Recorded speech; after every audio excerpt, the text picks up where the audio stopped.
Buntis ang anak nyo? At dinala nyo pa siya rito para magbenta ng dugo? Labag ito sa batas, alam nyo ba? Napakahusay. Bala ko sanang magbenta ng dugo para ibili ng cellphone ng kapatid mo, tapos buntis ka pala? Peste ka talaga? Magsalita ka? Kung sino ang lalaking nakabuntis sa iyo?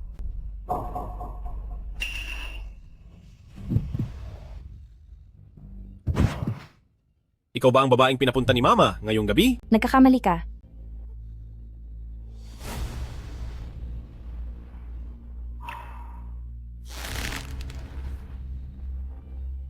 Hindi ko alam. Pabigat ka lang talaga. At pumayag ka lang na sipingan ng kung sino-sino nang wala man lang nakuha. Ipa-abort mo na agad ang batang iyan. Hindi. Itutuloy ko ang pagbubuntis na ito. Walang pwedeng manakit sa anak ko. Kapag itinuloy mo ang batang iyan, wala akong gagastusin kahit isang kusing para buhayin siya.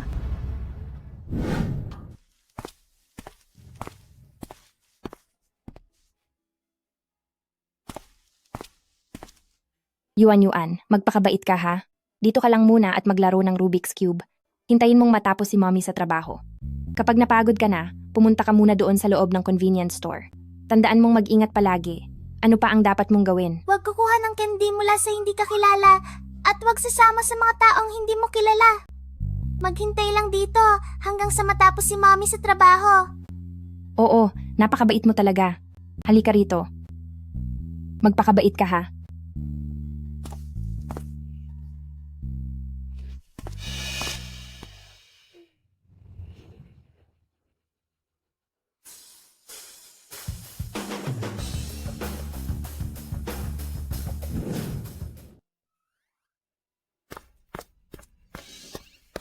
Papa?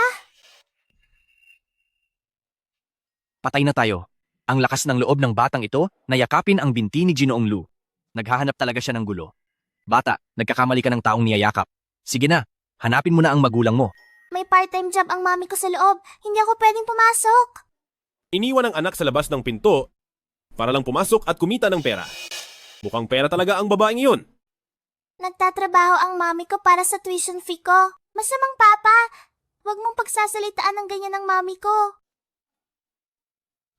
Siya ang mami ko at napakaganda niya. Ang anyong ito, parang nakita ko na sa kung saan. Dito ka muna at samahan mo siyang hintayin ng nanay niya. Opo, sir. Nakapagtataka. Kailan pa naging ganito kabait si Sir Lu?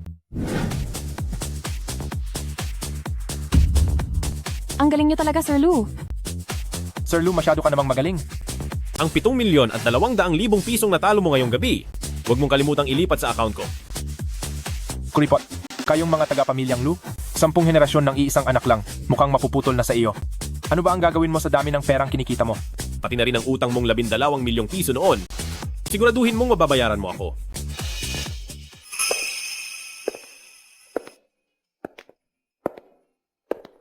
Ang ganda ng babaeng ito ah.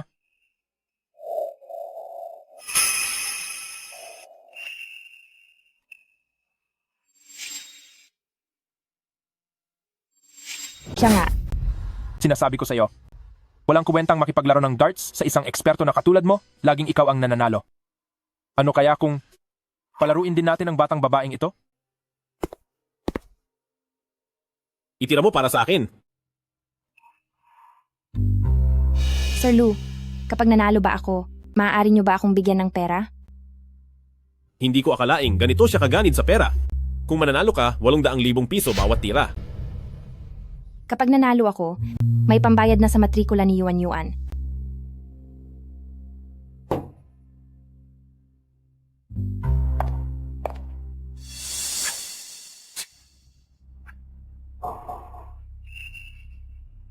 Ang galing mo, Kuya Joe. Ang tumpak ng tira mo ngayon. Nene, ikaw na.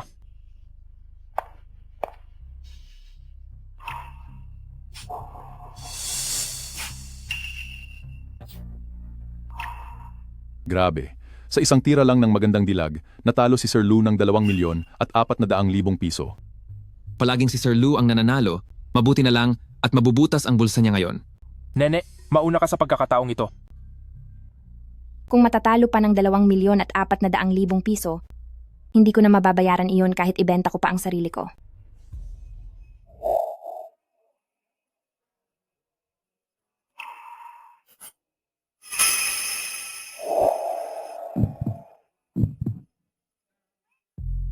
Huminga ka ng malalim. Itutok mo sa gitna ng target. Ngayon na.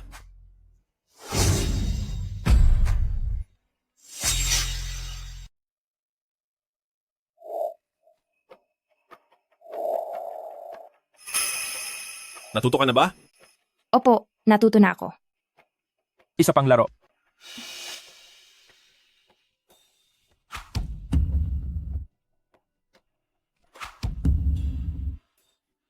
Grabe, sapul na sapul sa gitna. Sir Lou, paano niyo siya tinuruan? Isa pa. Hindi ako naniniwalang hindi kita matatalo, bata ka.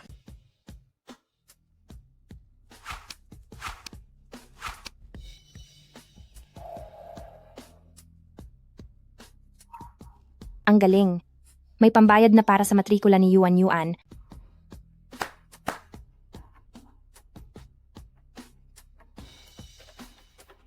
Sir Lou, nanalo ako.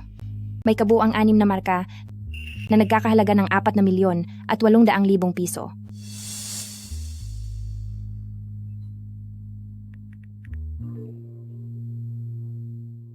Salamat, Sir Lou. Mayroon ka bang anak na babae? Nagbibiro po kayo, Master Lou. Hindi pa ako kasal. Paano ako magkakaroon ng anak? Tara na.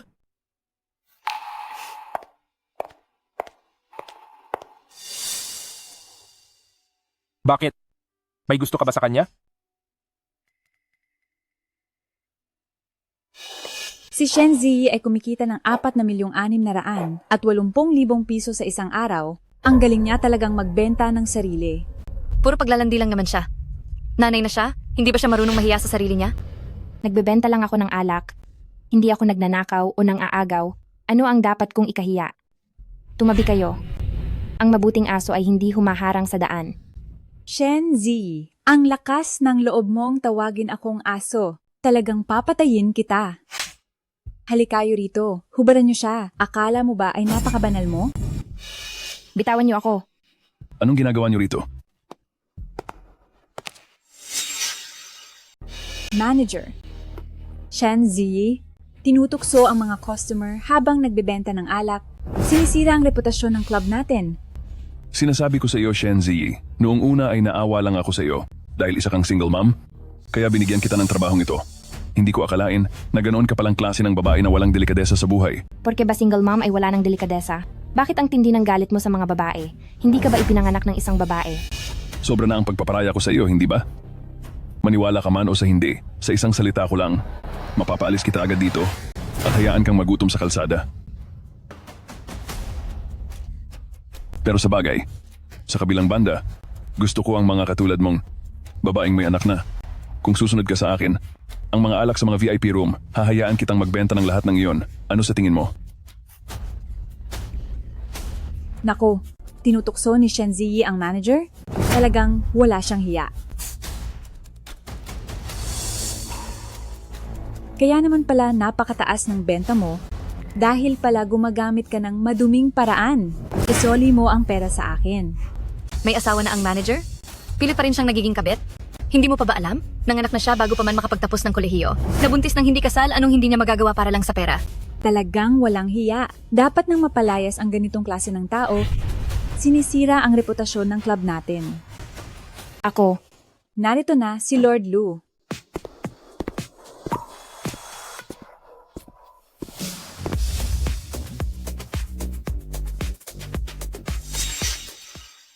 Sakto po ang dating nyo, Master Lu. Inakit nitong si Shen Ziyi ang manager, kaya balak na namin siyang sibakin sa trabaho. Huwag po kayong magpapalin lang sa kanya. Ano ang sinasabi niyo? Sinasabi ko po na itong waitress na ito ay napakagulo ng personal na buhay at nakikipag-ugnayan sa hindi tamang paraan. Ayon sa patakaran ng kumpanya, dapat na siyang tanggalin sa trabaho. Ang kinita niyang 4,600,000 at 80,000 piso ngayong gabi ay dapat niyang isuko lahat. Shen Ziyi, paulit-ulit ko na itong sinabi sa iyo na walang silbi ang pang-aakit mo sa akin. Isa akong napakadesenteng tao. Hindi iyan totoo. Shen Ziyi, ang kapal pa ng mukha mong itanggi ito, maraming nakakita sa iyo kanina na nakayakap ka pa sa manager at ayaw mong bumitaw. Sa tingin mo ba ay pagbibintangan ka lang namin nang walang dahilan? Tama siya. Pwede akong maging saksi. Oo nga, nakita ko rin iyon. Muntik mo nang lapain ng manager kanina. Ganoon ba? Totoong kailangan ko ng pera. pero hindi ko siya inakit. Siya ang may masamang balak sa akin. Nagbibiro ka ba? Ako, may masamang balak sa iyo? Sino bang babae rito ang hindi mas maganda sa iyo? Bakit naman ako magkakaroon ng masamang balak sa iyo? Master Lu, itong si Shenzi ay nabuntis bago ikasal. Siya ay may anak na ngayon. Huwag po kayong magpapauto sa kanya. May anak na siya? Master Lu, baka kung ilang lalaki na ang nakasama ng babaeng iyan sa kama, hindi man lang alam kung sino ang ama ng anak niya. Dapat lang na i-blacklist na siya. Talaga ba? Kung ganoon, bakit hindi nyo tingnan ang CCTV? Kapag napanood nyo na ang footage, malalaman nyo kung sino talaga ang nagsisinungaling. Wala akong pakialam. Pero isa ka lang namang part-timer. Anong karapatan mong magpatingin ng CCTV? Tingnan ang CCTV.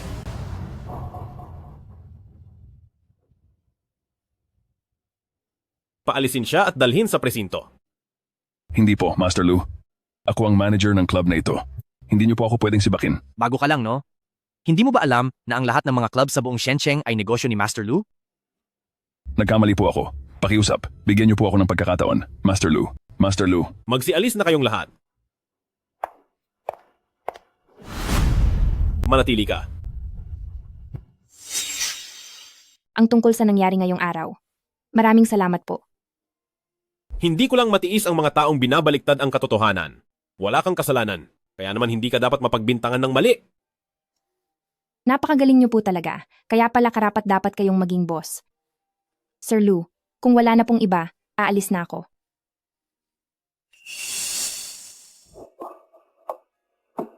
May kinalimutan ka ba? Ano po iyon?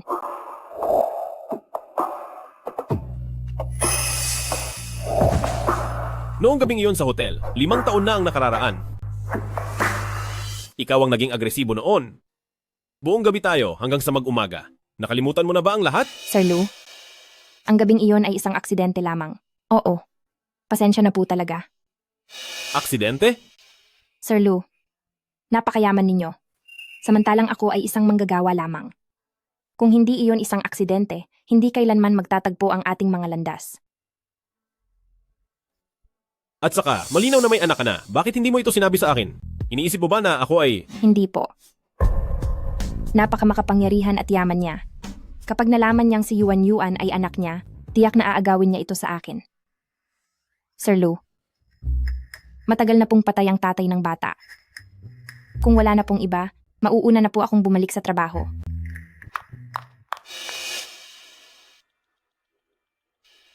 Sir Lu, gusto niyo po bang ipaimbestiga ko ito? Ako, si Lu Chengyuan, ay wala pang balak na magpumilit na maging ama. Mama, nakita ko po si Papa kanina. Huwag ka basta-bastang tumatawag ng kung sino na papa. Ang tatay mo ay matagal nang nakalibing at tinubuan na ng 2 metrong damo ang puntod. Tara na, uuwi na tayo.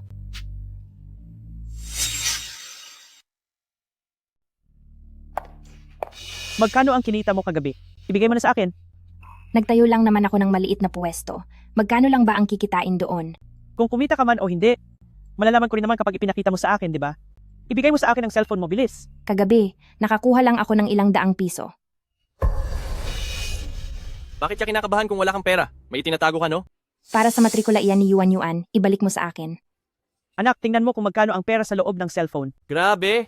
May 4,700,000 piso sa cellphone ng babaeng ito. 4,700,000 Bilis, i-transfer mo na rito. Lola, wag mo pong apihin si Mama. I-transfer na natin.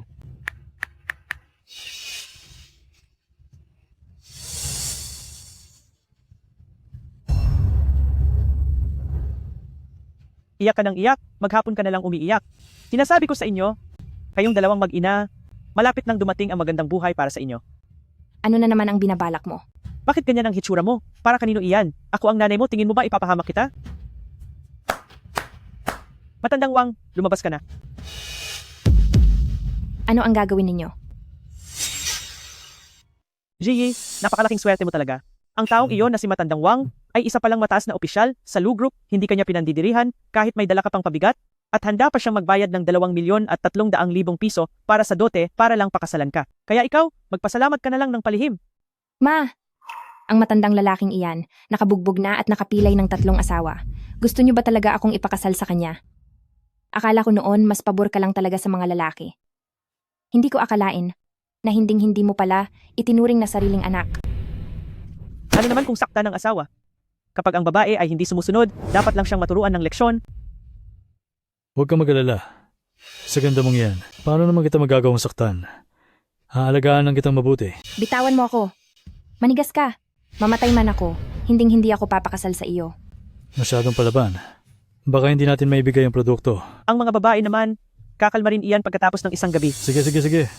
Kapag nakuha na kita, siguradong hindi ka na makakangal sa akin. Anong binabalak ninyo? Anak, dalhin mo na ang ate mo sa kwarto. Ate, para naman ito sa mga pangarap ko sa negosyo. Magsakripisyo ka na lang muna. Masamang tao, bitawan mo ang mami ko. Huwag mong gagalawin si Yuan Yuan. Nag-aalala ka pa sa kanya? Mag-alala ka muna para sa sarili mo. Yuan Yuan. Yuan Yuan. Kapag may panganib, tandaan mong tawagan ng uncle.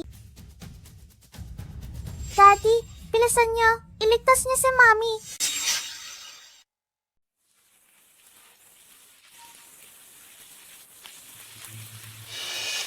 Hindi mo naman ibinibigay ang iyong personal na numero sa mga hindi mo kilala. Sino iyan? Hello? Papa, bilisan mo po. Iligtas mo si Mami. Bata, nagkamali ka yata ng tinatawagan. Hindi mo ako papa. Papa, wag mo pong ibababa ang telepono. Iligtas mo po si Mami. Baka ang nanay ng bata ay nasa panganib nga. Bata, saan ba ang bahay nyo? May maliit na parke sa tapat ng bahay ni Yuan Yuan. Walang kwentang bata, nagawa mo pang tumawag ng palihim? Uulit ka pa ba? Kung nabuntis ang babaeng iyon 5 taon na ang nakakalipas, ganito na dapat kalaki ang bata. Hindi kaya siya na nga ang pinakamamahal kong apo? Hoy, bilisan mo at iligtas mo sila. Hindi naman siguro ito nagkataon lang? Sir Lou, sa ganitong tingin, kamukhang-kamukha niyo nga po ang inyong anak. Sabi ko na nga ba, siya na iyon. Eksaktong-eksakto noong bata ka pa. Posible kaya na? Totoo nga ang nangyari noong gabing iyon, 5 taon na ang nakalipas? Pumunta na kayo agad doon para magligtas.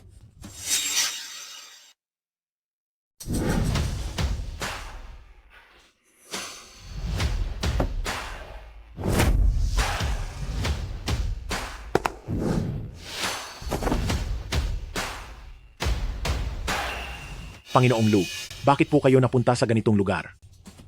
Saan nakatira ang batang ito?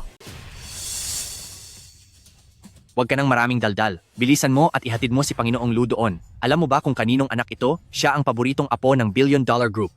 Kapag may nangyaring masama, kaya mo bang panagutan? Panginoong Lu, ituturo ko po sa inyo ang daan. Dito po, dito po. Huwag kang lalapit. Ang tapang mo naman. Tuturuan kita ng leksyon ngayong araw.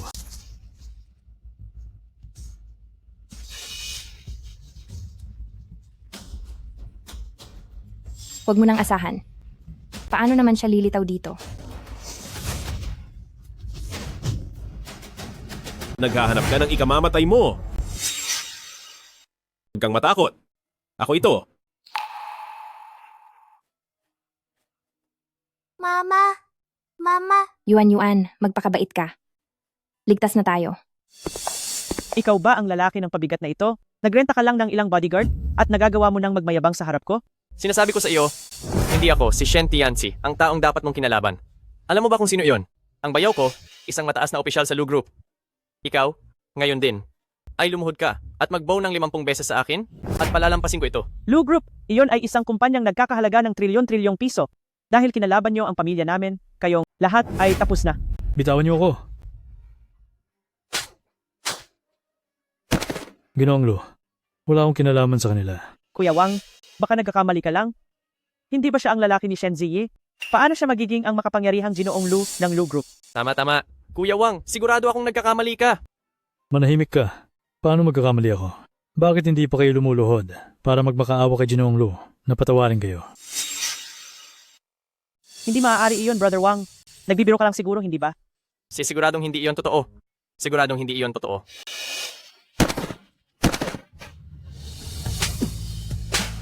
Sino ba kayo sa akala ninyo? At naglakas loob kayong galawin ang Young Madam at ang Little Heiress ng Lu Group. Young Madam, Little Heiress?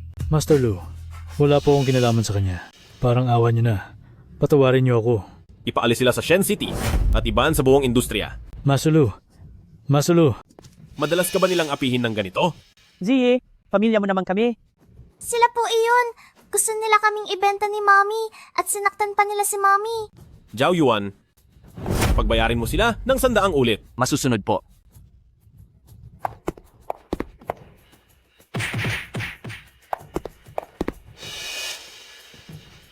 Mama, Dok, bakit siya biglang nahimatay? Mahina na talaga ang katawan ng pasyente.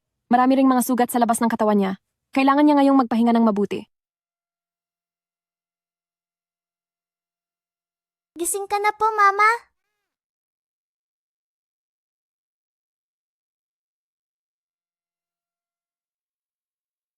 Si Yuan Yuan ay talagang anak natin. Bakit mo ako niloko? Tama ka. Anak mo siya. Niloko kita. Dahil natatakot akong agawin mo siya sa akin. Kasalanan ko. Nadama rin ni Yuan Yuan ang hirap dahil sa akin. Kagigising mo lang. Ano ang ginagawa mo? Kailangan ko nang bumalik sa club para magtrabaho. Kalahating araw na akong wala sa trabaho. Mababawasan ang sahod ko kapag hindi pa ako pumunta. Kailangan kong kumita ng pera. Hindi ko hahayaang agawin mo si Yuan Yuan. Walang aagaw sa anak mo. Mag-resign ka na? Sa trabaho mo? Huwag mo nang alalahanin ang tungkol sa pera. Ako. Sa wakas, gising na ang manugang ko. May dala ako para sa iyo.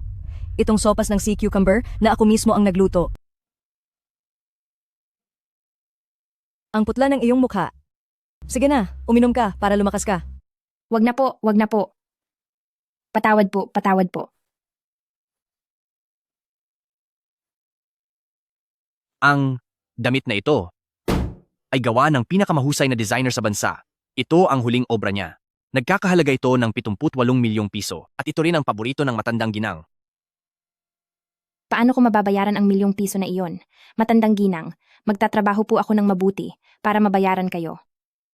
Lola, hindi po sinasadya ni Mama. Wag po kayong magalit kay Mama.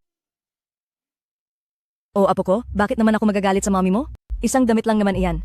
Ngayon, hindi na ito gusto ni Lola. Papalitan ko na lang ito pag-uwi. Salamat po, Lola. Pasensya na at nag-abala pa ako sa inyo. Mabait na bata. Mula ngayon, dito ka natitira sa amin. Hayaan mong itong pasaway na lalaking ito ay bumawi sa iyo at sa anak mo. Huwag na po. Madam, marami na po akong naibigay na abala sa inyo. Magkapamilya na tayo kaya huwag ka nang mahiya. Ikaw, mula ngayon, alagaan mong mabuti si Ziyi at ang bata. Kapag pumayat sila kahit kaunti lang, lagot ka talaga sa akin. Yehey! Sa wakas may daddy na ako. Wala na ring magsasabi na ako ay isang batang walang ama.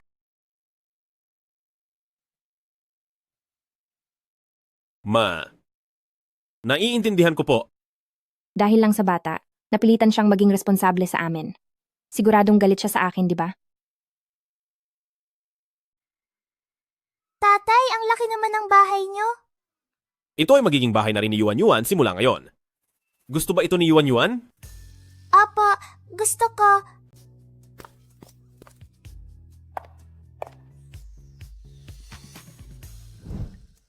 Maligayang pagbabalik sa bahay, madam. Z, halika rito. Ito ang unang pagkakataon na bumisita kayo rito sa Pamilya Lu. Naghanda ako ng ilang mga regalo para sa inyong pagdating. 71 milyong piso sa cash. 10 villa na may tanawin ng ilog. 1,000 gin ang ginto. 20 mamahaling sasakyan na nagkakahalaga ng 80 milyong piso bawat isa. Dahil sa kakulangan ng oras, ito lang muna ang naihanda ko. Gusto niyo ba? Madam, masyado pong mahalaga ang mga ito. Hindi po namin ito pwedeng tanggapin. Lola, hindi po namin pwedeng tanggapin ang mga ito. Ano ba ang mga ito? Kabilang na kayo sa Pamilya Lu. Ang pagkakaroon ng ilang mansyon at ilang mamahaling sasakyan hindi ba nararapat lamang iyon? Maraming salamat po, madam. Ganyan nga dapat. Tara na, dadalhin ko kayo sa isang magandang lugar. Ziyi Yuan Yuan. Ang mall na ito ay pag-aari ng Pamilya Lu. Kumuha ka ng kahit anong gusto mo. Talaga po ba, Lola? Ang bait niyo po talaga, Lola. Hindi mo na kailangang pumili. Sa'yo na ang lahat ng magustuhan mo. Mami, Gustong-gusto ko po ang lahat ng mga damit na ito. Hindi ko alam kung paano pipili. Huwag ka nang pumili. Mapapasayo ang lahat ng ito. I-swipe ang card. Wow! Gustong-gusto ko ang lahat ng mga laruang ito. I-swipe ang card. I-pack niyo ang lahat. I-swipe ang card. Madam, saan niyo po gustong ilagay ang mga gamit na ito? Dalhin ang mga gamit ng batang miss sa princess room. Ang mga gamit naman ng batang missis ay dalhin sa kwarto ng amo. Masusunod po. Patay na. Makakasama ko si Lu Chengyuan sa iisang kwarto. Nakakahiya naman ito ng sobra. Lola, baka pwedeng dalhin na lang ang mga ito sa kwarto ko. Anong pinagsasabi mong sa iyo o sa kanya? Hindi ba't ang kwarto ni Chengyuan ay kwarto mo rin? Mula ngayon, magtatabi na kayong matulog. Magtatabi? Siyempre naman. Masyadong mahina ang katawan mo. Dapat ay may isang taong mag-aalaga sa iyo ng mabuti. Ang pasaway na batang ito, araw-araw, punong-puno siya ng enerhiya. Kaya dapat lang na siya ang mag-alaga sa iyo. Ma? Mababaw lang ang tulog ko? At lagi pa akong busy? Baka maistorbo ko lang siya. Mas mahalaga pa ba ang trabaho kaysa sa asawa mo? Sobrang yaman na ng pamilyang Lu? Hindi mo na kailangang magpakapagod ng ganyan. Ziyi, kapag hindi kanya inalaga ang mabuti, sabihin mo lang sa akin, at ako na ang bahalang magturo sa kanya ng leksyon. Kahit ano pang hindi pagkakaunawaan, malulutas din iyan pagkatapos ng isang gabi. Yuan, sumama ka na kay Lola.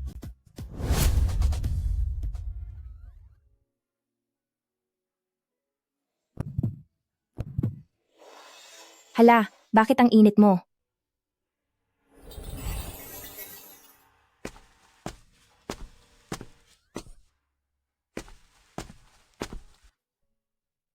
May sasabihin ako sa iyo.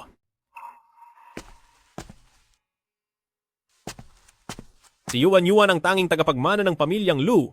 Ayaw kong lumaki siya sa isang broken family. Kaya naman, magkaroon tayo ng marriage agreement. Alam kong kailangan mo ng pera. Bibigyan kita ng 4 na milyong piso buwan-buwan. Pero, ang kondisyon ay, ikaw at si Yuan ay dapat manatili sa pamilyang Lu. Isang maayos na pamilyang may tatay at nanay. Ang talagang mas makakabuti sa paglaki ng bata. Pwede bang pumasok na agad si Yuan sa elementarya? Kahit sa kindergarten ay hindi pa siya nakatuntong. Ang pagtatrabaho ko sa club para kumita ay dahil... Huwag kang mag-alala tungkol diyan. Aayusin ko iyan agad. Sinabi mo kanina na kumikita ka dahil... Ano? Wala lang. Matulog na tayo.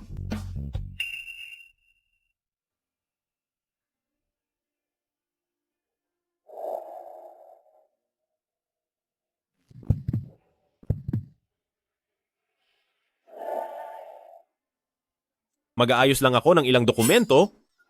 Magpahinga ka na ng maaga. Shan Ziyi. Tumatabi lang siya sa iyo dahil kay Yuan. Si Lu Chengyuan ay hinding-hindi magkakagusto sa iyo.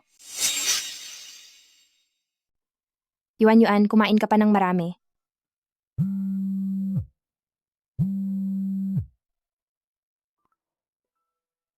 Hello? Shan Ziyi. Nag-absent ka nitong mga nakaraang araw.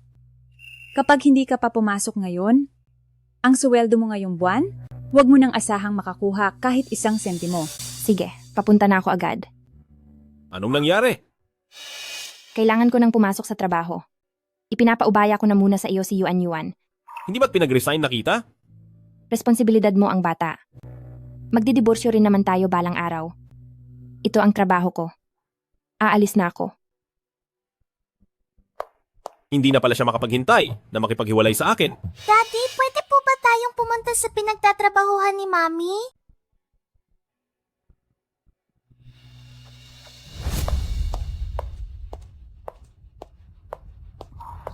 Aba, hindi ba ito ang campus bell ng Jiangda? Bakit ka napadpad dito para magtrabaho sa club? Dati ay ikaw ang nangunguna sa departamento natin. Halika kayo mga kaklase. Tingnan niyo kung sino ito. Ang goddess at top student ng school natin, naging tagasilbi lang pala ng alak.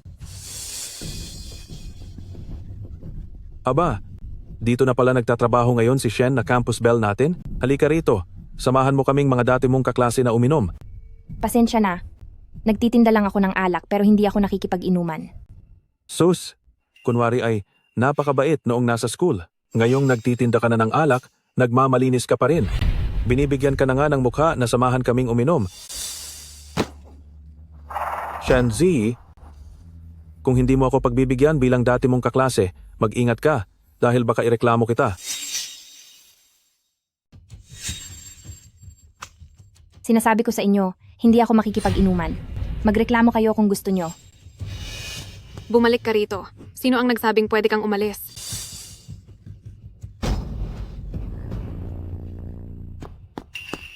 Napakasama niyo. Hindi niyo pwedeng apihin ng mami ko. Ikaw na batang anak sa labas. May gana ka pang pagalitan ako. Ayusin mo ang pananalita mo. Hindi anak sa labas si Yuan. Kung ganoon ay tawagin mo ang tatay niya rito para makita namin. Sige, tawagin mo. Sige, tawagin mo. Tawagin mo na siya. Sige, tawagin mo. Sige, tawagin mo. Anong ingay ito? Ay, Miss Joe pala. Bihira kayong mapunta rito. Manager, mukhang matapang ang empleyado niyo. Shenzi, humingi ka agad ng paumanhin kay Miss Zoe. Maya-maya ay ang malaking boss ng club na si Sir Lou ay pupunta rito para mag-inspeksyon. Huwag kang gumawa ng gulo rito. Hindi niyo pwedeng apihin ng mami ko. Kung hindi, tatawagin ko si Daddy para pumunta rito para turuan kayo ng leksyon. Ikaw na batang anak sa labas. Kung ganoon ay tawagin mo ang tatay mo rito para makita natin. Zhou Xiaolan. Hawakan niyo siya.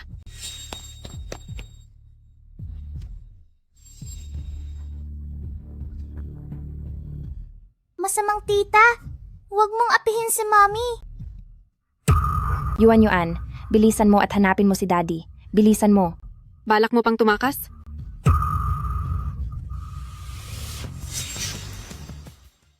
Shanji, mapagbigay akong tao.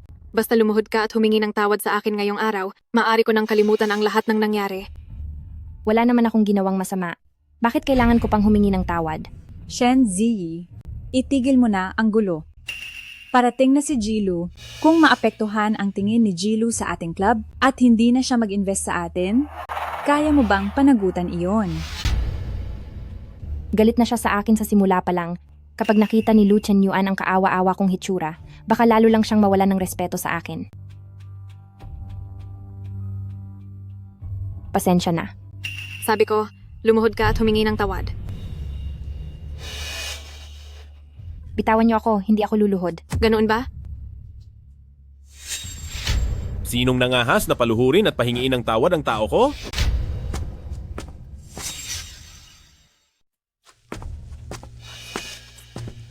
Maayos ka lang ba?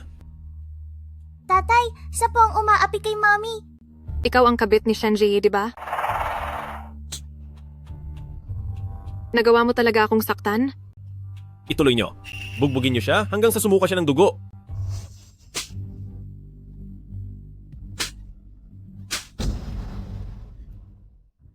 Hinding-hindi kita mapapatawad. Yehey! Naitaboy na ang masamang tao. Sir Lu, Hindi mo pinotektahan ang sarili mong empleyado? Pumanig ka pa sa iba? pasensya na po, nagkamali ako, Sir Lu. Hindi ko po talaga alam na asawa niyo pala si Binibining Shen. Ang dumi ng lugar na ito. Wala na ring dahilan para manatili pa ang lugar na ito. Ipasara ang shop na ito. Alam ko na po ang pagkakamali ko. Sir Lu, bigyan niyo pa po ako ng isa pang pagkakataon. Nagkamali po talaga ako. Sir Lu, patawad po talaga. Ah. Tapos na. Wala na ang lahat.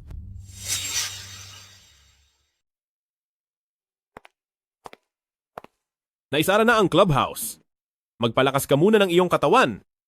Kapag gumaling ka na, maaari mo nang gawin ang kahit ano. Basang-basa ka na, maligo ka na muna.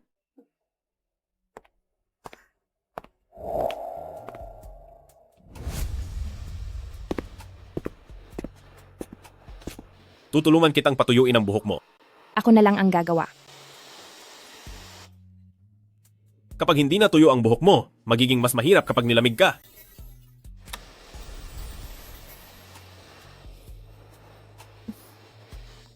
Anong tinatawa-tawa mo?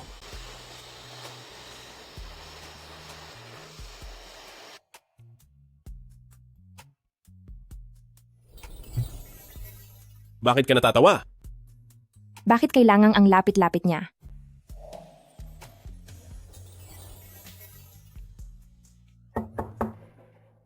Sino? Sabi po ni Donya, nilamig daw po si Mrs. Kaya ipinadala niya ako rito para magdala ng essential oil. Mrs. Senyor, ibinilin po ni Donya na kailangang ipahid ang essential oil na ito sa buong katawan para maging mas epektibo ito. Buong katawan? Sa buong katawan. Nanay Leo, baka pwedeng kayo na lang ang pumasok para pahiran ako. Senyorito, ibinilin po talaga ng matandang ginang ang langis na ito na panlaban sa lamig. Kailangang ang senyorito mismo ang magpahid nito sa senyorita. Sabi ng matandang ginang, dapat gampanan ng senyorito ang kanyang tungkulin bilang asawa. Asawa. Sa puso niya. Hindi naman niya ako itinuturing na asawa. Sige, naintindihan ko na. Senyorito, tandaan niyo po, ang likod at ang dibdib, ang mga bahaging pinakamadaling pasukin ng lamig. Dapat ay mabuti niyo itong pahiran doon.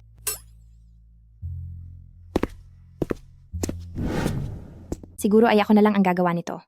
Sinabi ni Nanay Leo, kailangang ipahid ito sa buong katawan. Ako na ang gagawa. Pero, Walang pero-pero. Kapag hindi ka pa kumilos, ako mismo ang maghuhubad sa iyo. maghuhubad na ako.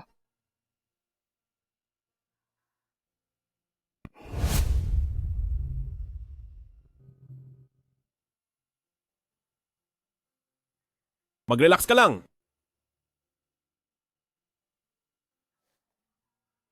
Medyo malamig ito sa simula, pero iinit din ito mamaya. Tiisin mo muna ng kaunti.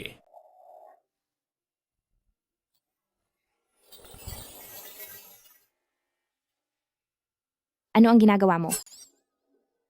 Sinabi ni Nanay Liu, kailangang ipahid ang langis na ito sa buong katawan. Kaya, kailangang pahiran ang lahat ng ito. Kaya ko na ito ng mag-isa. Hindi pwede. Nakapikit naman ang mga mata ko. Kung nakapikit ka, paano mo malalaman kung saan ka nagpapahid? Bilisan mo na. Dahil kung hindi lang simpleng masahe ang aabutin mo. O sige na, bilisan mo lang.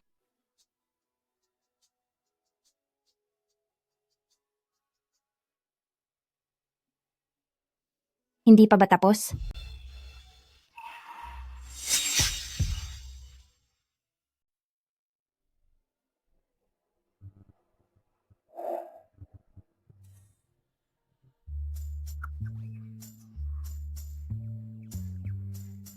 Mommy, gusto ko pong matulog kasama ka. Kakapanaginip ko lang po ng masama. Pupunta muna ako sa silid-aklatan para ayusin ang mga dokumento. Magpahinga ka na muna.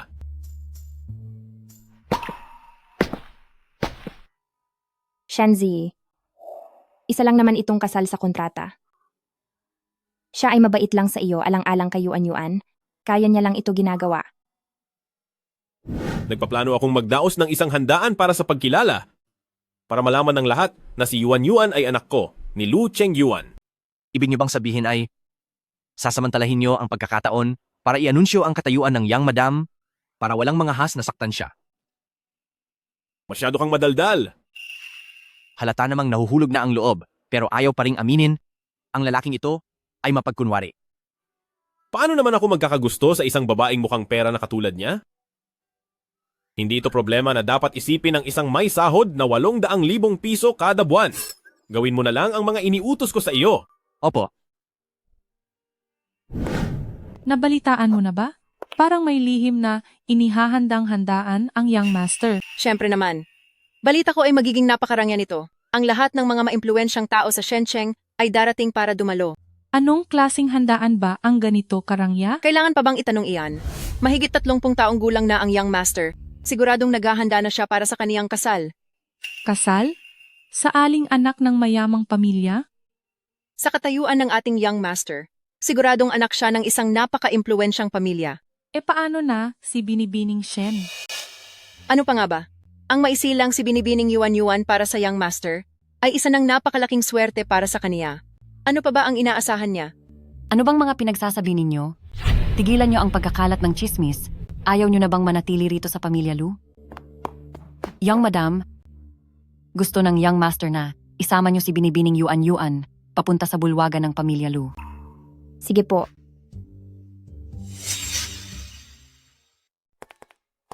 Inimbitahan ni Panginoon Lu ang lahat ng mga kilalang dalaga ng lungsod ng Shen sa piging na ito. Siguro ay gusto niyang pumili ng mapapangasawa mula sa kanila. May hitsura rin naman ako. Kung sakaling magustuhan ako ni Panginoon Lu, ay tiyak na uunlad na ang ating pamilya, Li. Aba, saan galing ang pulubing ito?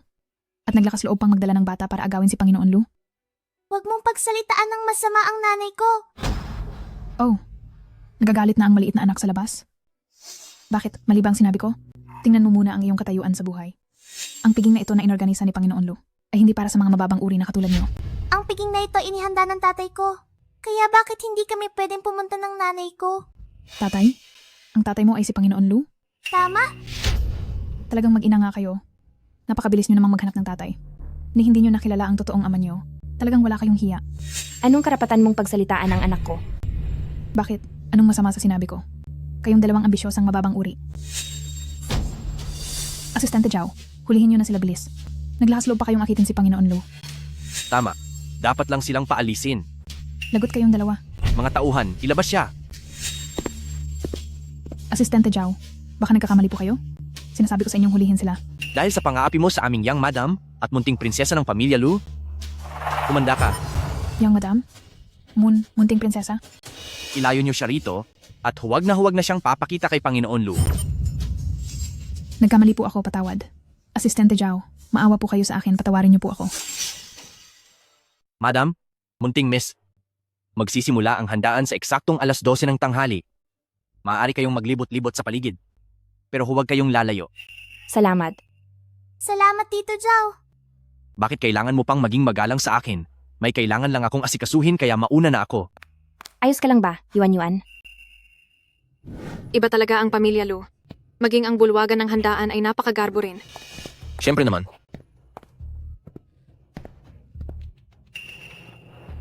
Sayan Shi, bakit nandito na naman siya? Hindi talaga siya umaalis. Hindi kaya hindi na siya makatagal sa club at pumunta rito sa pamilya Lu para maging katulong. Sino ba siya? Siya ba? Siya iyong matalinong diyosa sa paaralan namin na nabuntis ng wala pang asawa. Siguro ngayon ay nagtatrabaho na bilang katulong sa pamilya Lu. Dahil kung hindi ay wala siyang karapatang magpunta rito. Napakakapal ng mukha. Isang katulong lang naman. Na nagdala pa ng bata sa handaan para lang makikain at makigulo. Shi. Zhou Xiaolan, anong ginagawa mo rito? Siyempre nandito ako dahil isa akong espesyal na panauhin dito. Samantalang ikaw, kung hindi ka nagtatrabaho bilang katulong sa pamilya Lu, ay wala ka rin karapatang magpakita rito. Tabi, wala akong oras na pumatol sa isang tanga. Hindi ako tatabi. Anong magagawa mo? Shenchi, marumi ang sahig, punasan mo na ito agad. Mag-ingat ka, baka isumbong kita kay Panginoon Lu. Sino ka para utusan ako? Dahil ang asawa ko ay ang manager ng departamento ng tauhan. Iyon ang aming posisyon. 1,000, 10,000 beses na mas mataas kaysa sa iyo. Shenchi, tumigil ka riyan. Away, tingnan mo. Ngayon, kahit ang mga katulong ng pamilya Lu ay naglalakas loob ng balewalain ako. Inuutusan kita? Lampasuhin mo ang sahig hanggang sa luminis. Yumukod ka at humingi ng paumanhin sa girlfriend ko. Huwag kang umasa. Huwag kayong umasa, kayong dalawang masasamang tao.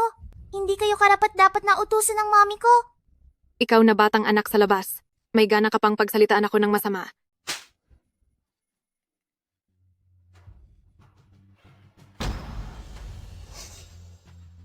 Ito ang singsing ni Panginoon Lu. Ito ay ang singsing ni Panginoon Lu. Ayon sa impormasyon sa loob, ibinigay ni Panginoon Lu ang kanyang singsing sa young madam noon. Posible kaya na siya ang young madam ng pamilya Lu? Pinoprotektahan mo ang masamang tita? Masama ka ring tao? Batang miss, nagkakamali ka. Hindi ako masamang tao. Young madam, pasensya na po. Hindi ko kayo nakilala kanina. Away, baka nagkakamali ka lang? Si Panginoon Lu ang pinakamayaman sa lungsod ng Shen. Ang tunay na paborito ng langit. Bakit siya magkakagusto sa ganitong klase ng tao? Hindi ba ito ang singsing ni Panginoon Lu? Posible kaya na si Shenji ang magnanakaw na iyon? Tama, sabi nila ay may magnanakaw. Baka nga si Shenji iyon. Pag-isipan mong mabuti, kung siya talaga ang young madam, magsusuot ba siya ng ganito kapayak? Grabe. Naglakas loob ka talagang nakawin ang singsing ni Panginoon Lu at magpanggap bilang young madam ni Panginoon Lu. Ang lakas ng loob mo. Shenji, hindi mo inaasahan, no? Kinabuking pa rin kita. Magnanakaw ka. Joe Xiaolan, huwag kang basta-basta manira ng puri.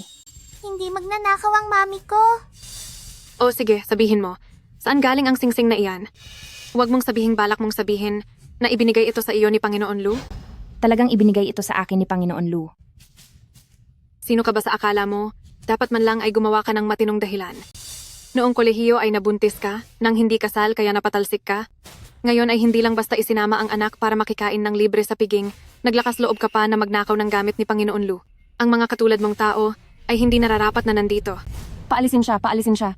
Paalisin siya, palayasin siya rito. Paalisin siya, paalisin siya. Away. Kunin natin ang singsing ni Panginoon Lu. Baka gantimpalaan pa tayo ni Panginoon Lu. Anong gagawin mo? Ayaw mo sa madaling paraan? Gusto mo sa mahirap?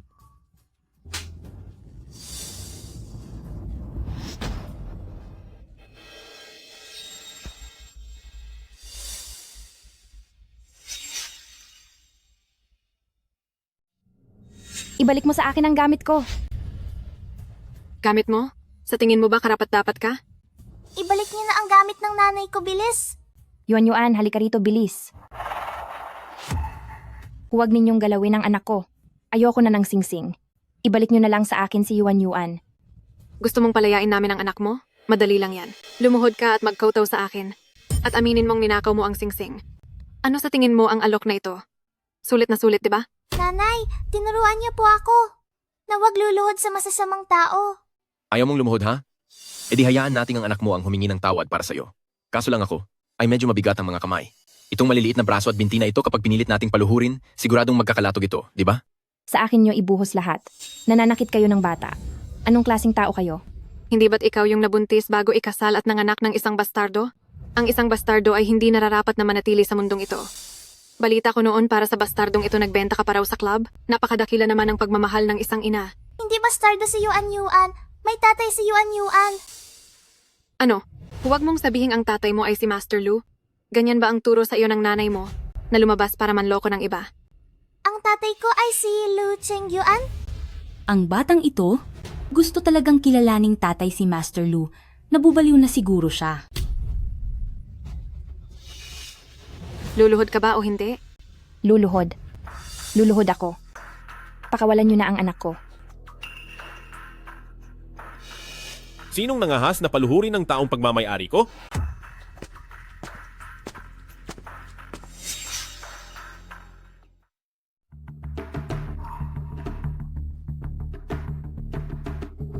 Yuan. Huwag kang matakot. Tatay. Ikaw na naman. Noong nakaraang wala ang lalaki ko. Kaya nakalamang ka sa akin. Ngayon naman, hinding-hindi na kita palalampasin. Siya ba ang asawa mo? Hindi po. Away, ano bang kinatatakutan mo? Ikaw kaya ay nasa Lu Group, supervisor ng Human Resources. Ang pagligpit sa mahinang ito ay napakadali lang para sa iyo. Tumahimik ka. Chien Wei, nagawa mo akong saktan? Ano ba ang kinatatakutan mo? Siya ay nagdala lamang ng ilang mga bodyguard. Ano bang espesyal doon? Tanga.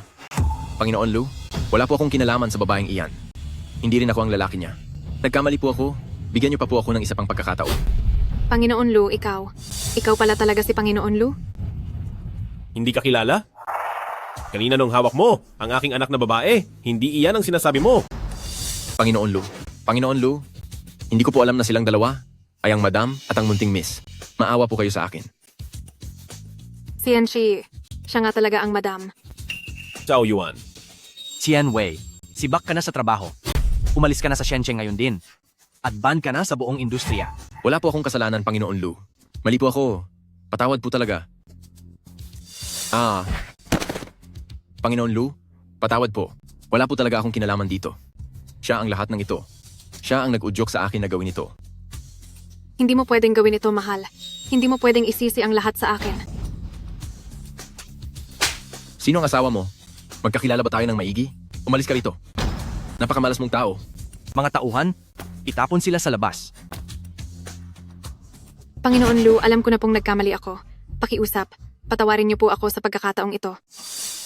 Sa akin ka ba dapat humingi ng tawad? Si Enshi, alam ko na pong nagkamali ako. Hindi ko dapat kayo pinagalitan sa paghinto sa pag-aaral. Hindi ko rin dapat kayo pinagsalitaan ng masama tungkol sa pagtatrabaho sa club kasama ang anak nyo. Nagkamali ako. Alalahanin mo ang dati nating pagsasama bilang magkasama sa kwarto noon. Pakiusap, magmakaawa ka kay Panginoon Lu para sa akin. Patawarin mo na ako sa pagkakataong ito. Chi.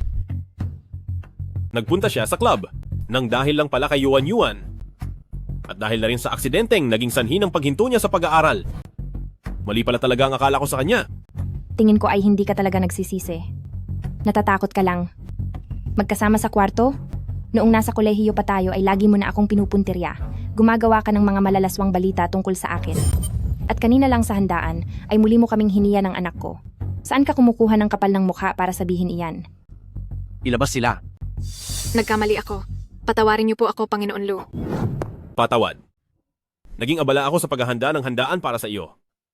Kaya hindi ko na ipaliwanag ng maayos sa iyo. Ikaw, totoo bang inihanda mo ito para sa akin?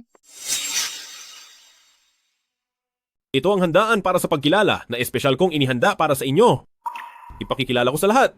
Si Yuan Yuan ay anak ng pamilyang Lu. Hindi ko akalain. Siya nga talaga ang anak ni Ginoong Lu. Sabi nila ayaw ni Ginoong Lu sa mga babae. Mukhang dahil lang pala ito sa anak niya, kaya lang siya nabigyan ng espesyal na atensyon. Totoo yan. Ang pamilyang Lu ay laging kakaunti ang mga tagapagmana. Ang anak na ito ay posibleng maging tagapagmana ng pamilyang Lu sa hinaharap dahil mayroon siyang anak na tagapagmana. Kahit hindi siya pakasalan ni Ginoong Lu, siguradong maginhawa na ang buhay niya balang araw. Itong tinatawag na swerte ang ina dahil sa anak. Ganitong-ganito yun. Si Yuan Yuan ay anak ko. At si Shen Ziyi ay ang opisyal at tunay na batang ginang ng pamilyang Lu. Sino man ang maglakas loob na hamakin si Shen Ziyi, ay hinahamak din ako, si Lu Cheng Yuan. Ginoong Lu, talaga bang para sa amin ni Yuan Yuan ang handaang ito? Ginoong Lu, narito na ang binibini. Ngayon gusto niyang ikaw mismo ang sumundo sa kanya. Ganoon pa rin ang ugali niya. Si Yuan Yuan, hayaan muna sa mga katulong sandali. Sumama ka kay Nanay Liu para magpalit ng gown. Siguradong babagay sa kanya ang gown na iyon.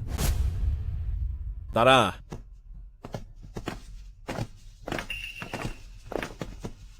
Batang ginang, sasamahan ko po kayong magpalit ng gown.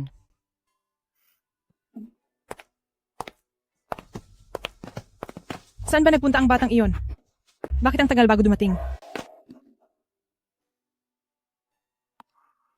Siya siguro ang babaeng tunay na gustong pakasalan ni Lu Cheng Yuan. Sa puso niya, isa lang akong ina ni Yuan Yuan.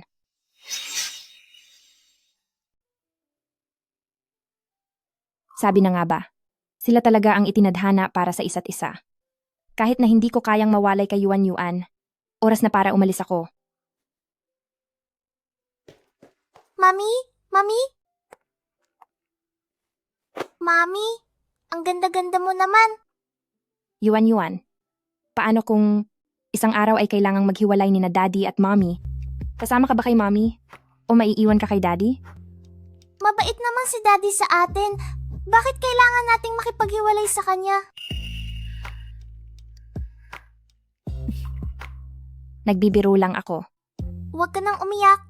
Siguradong magsasama-sama ang pamilya natin habang buhay. Si Yuan Yuan kapag sumama sa akin, hindi ko man lang siya mapapag-aral. Mas mabuting manatili na lang siya sa piling ng tunay niyang ama.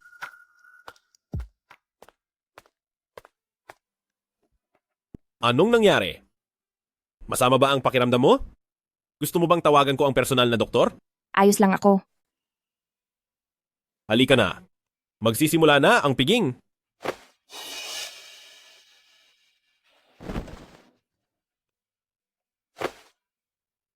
Tara, dadalhin ko na kayo sa ballroom.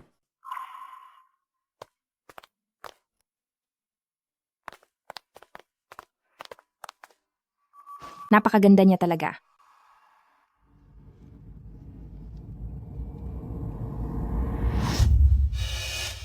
At malas pa dahil pareho kaming suot. Sabi nga nila na hindi mo malalaman hanggat hindi mo na ikukumpara.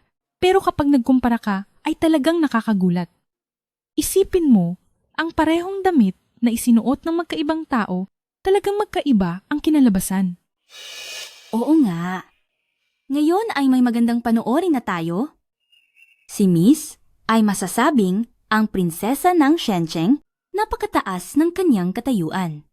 Lahat ng suot at gamit niya ay talagang kakaiba at tanging siya lang ang mayroon. Galit na galit siya kapag may kapareho siyang damit. Sabihin na nating ayos lang kung pareho ang kuwintas at hikaw, pero pati ang gown ay magkapareho rin. Kaya naman pala galit si Miss. Tandang-tanda ko noong may nagsuot ng kaparehong damit ni Miss, pinahiya siya ni Miss sa harap ng marami. At muntik pang mahubaran. Talagang malalang eksena iyon. Siguro ay dapat na lang akong bumalik para magpalit ng damit. Bakit naman? May ibang mas bagay sa gown na ito kaysa sa akin. Marunong naman palang mahiya ang Shenziyi na iyan. Pero sayang lang dahil huli na ang lahat. Tama? Nakita na siya ni Miss? At kung balak niyang tumakas, nananaginip lang siya ng gising? May mapapahiya at mahuhubaran mamaya.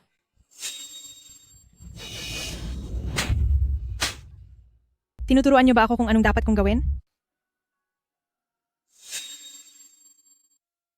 Makinig kayong lahat.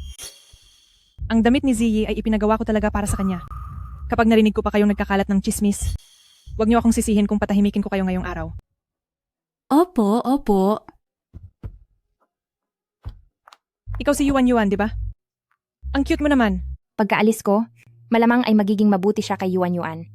Sa ganoon ay mapapanatag na ako. Aalagaan mo ba ng mabuti si Yuan Yuan sa hinaharap? Siyempre naman. Ituturing ko siyang parang tunay na anak.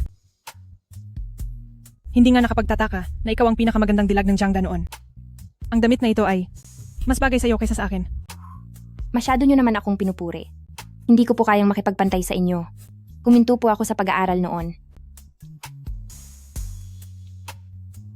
Bagay na bagay kayo ni Lu Chengyuan. Dapat ay ituring mo si Yuan Yuan na parang sarili mong anak sa hinaharap. Maaari ba? Ikaw ba ay nagkakamali? Anong ibig mong sabihin? Magpapakilala muna ako. Ako si Lu Shiwen. At ako ang nakatatandang kapatid ni Cheng Yuan. Nakatatandang kapatid? Oo, pasensya na po. Ako. Kararating ko lang galing ibang bansa. Ayos lang kung hindi mo ako kilala. Ngunit, aking mahal na hipag, nagsiselos ka ba? Hindi po. Ang piging na ito ngayon. Ay talagang inihanda para sa inyo ni Yuan Yuan.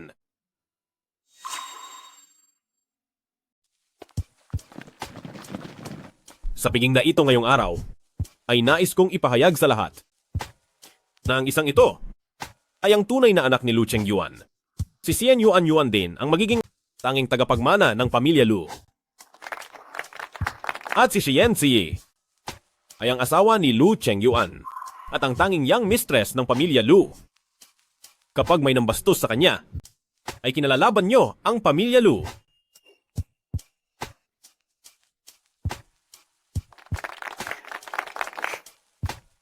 Huwag po kayong masyadong kabahan, young mistress. Idinaos ni Panginoon Lu ang piging na ito para formal na ipakilala si Binibining Yuan Yuan. Pero ang totoo ay para patunayan ang inyong katayuan. Gustong gusto ka talaga ng boss, ayaw lang niyang aminin. Kapag nagsalita ka pa, wala ka nang matatanggap na bonus ngayong taon. Huwag niyo na po akong pagbiruan. Ang kapatid ko talagang ito ay hindi nagbago at hindi pa rin marunong magsalita. Huwag kang mag-alala. Xianqi, sa dami ng taon na magkapatid kami, hindi pa siya naging ganito kaasikaso sa akin. Ate, Parang gusto ko na talaga siya. Walang hiya ka. Dahil sa iyo ay naban ako sa buong industriya. Papatayin kita. Hindi mo ako pwedeng patayin? May hawak akong ebidensya laban sa'yo. Kapag nakita pa kitang muli, bubugbugin kita sa bawat pagkakataon. Xian Chi, ikaw ang dahilan kung bakit nawala ang lahat sa akin. Hindi talaga kita mapapalampas.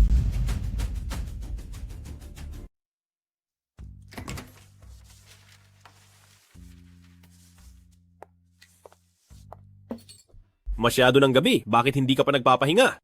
Nakita kong abala ka pa, kaya dinalhan kita ng makakain. Anong nangyari rito? Wala ito. Napaso lang ako kanina nang hindi sinasadya. Ang mga ganitong bagay, dapat ay ipinaubaya mo na lang sa mga katulong. Gusto ko lang namang magpasalamat sa iyo.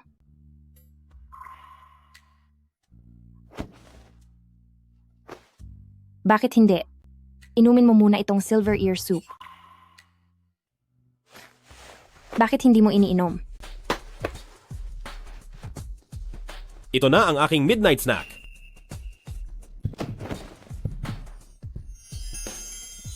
Gusto kong bigyan si Yuan Yuan ng kapatid. Sandali lang. Sabi ng doktor, kailangan ko pang magpagaling ng 1 buwan. May, ilang araw pa ang natitira. Alam ko ang ginagawa ko. Parang sumobra naman yata ang tiwala mo sa sarili.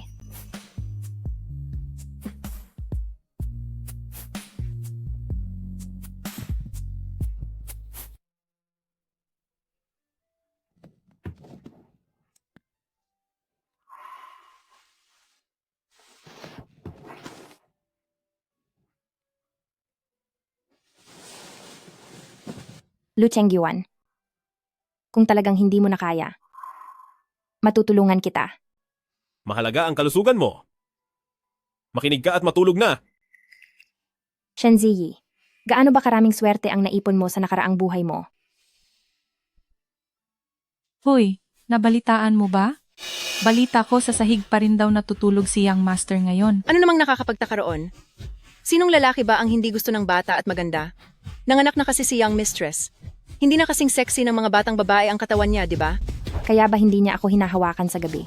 Dahil hindi na ako kasing ganda ng mga batang babae?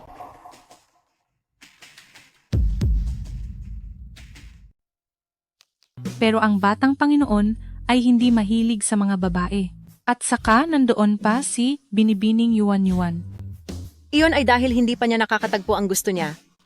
Kapag nakatagpo na siya, hindi ba't lalapit din siya ng kusa? Sanay na ako sa mga ganitong bagay. Wala namang lalaki sa mundo na hindi mahilig sa babae. Maliban na lang kung hindi siya uubra. Tingnan mo ang batang Panginoon, mukha ba siyang hindi uubra? Nagchitsismis na naman kayo rito. Hindi niyo na ba gustong magtrabaho sa pamilya Lu? Yang madam. Yang madam, huwag po kayong makinig sa mga pinagsasabi ng mga katulong na ito. Naniniwala ako na si Lu Chengyuan ay hindi ganoong klaseng tao. Hinding-hindi talaga. Mommy! Mommy! Hindi ka ba pupunta sa opisina ngayon? Maganda ang panahon ngayon. At halos ayos na ang lahat ng mga kailangan. Sinabi ni Yuan Yuan noon na gusto niyang maglaro ng Lego, kaya sumama na tayo. Mommy, pwede ba tayong maglaro ng Lego? Sige.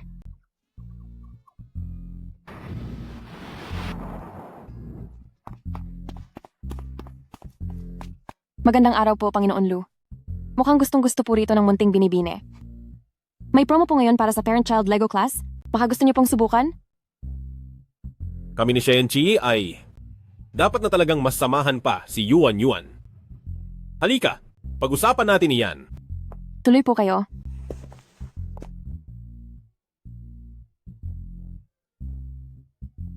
Nasaan ang manager niyo? Darating din po siya agad. Maghintay lang po kayo ng sandali.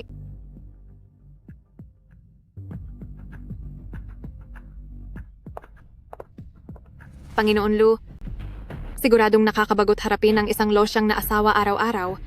Hindi ba?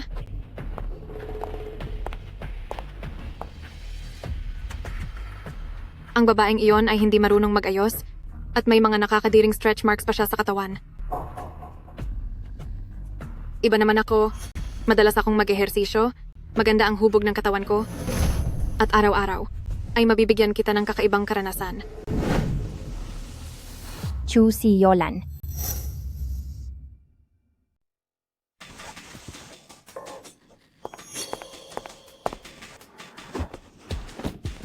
Lumayas ka. Wala akong interes sa'yo. Lu Chengyuan, hindi ko akalaing ganito ka palang uri ng tao.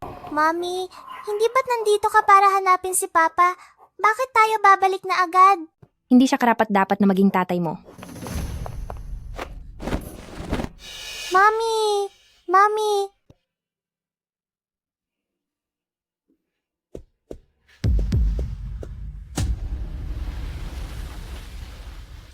Z! Magiging maayos ka rin. Makinig ka sa doktor. Magpakabait ka, ha?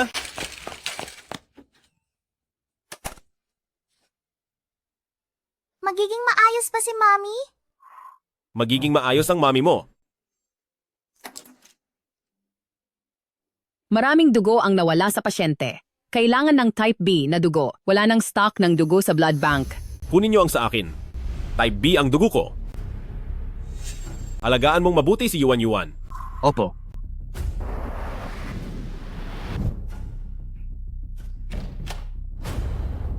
Doktor, kumusta ang asawa ko? Naging matagumpay ang operasyon. Dahil lang ito sa neurasthenia at pagkahimatay dulot ng anemia, buti na lang at nadala siya agad dito. Magiging maayos din siya pagkatapos magpahinga ng ilang panahon. Mabuti naman kung ganoon. Salamat naman. Pero Sir Lou, ang neurasthenia ng Madam ay maaaring may kaugnayan sa kanyang mga problemang psikolohikal. Maaari niyo siyang kausapin ng mas madalas. Naintindihan ko. Kalusugang mental. May nangyari pa kaya? Na hindi ko alam?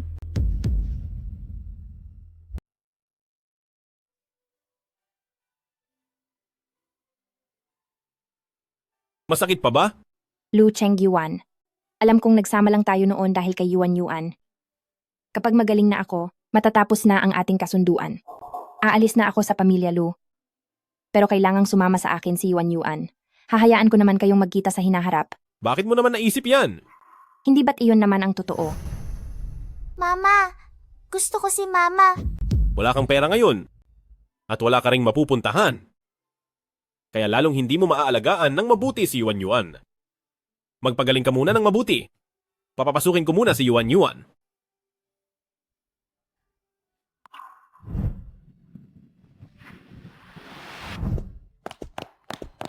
Mommy, kasalanan ni Yuan Yuan dahil hindi kita nahawakan. Walang anuman iyon, Yuan Yuan. Wala itong kinalaman sa iyo. Ayos na si Mama.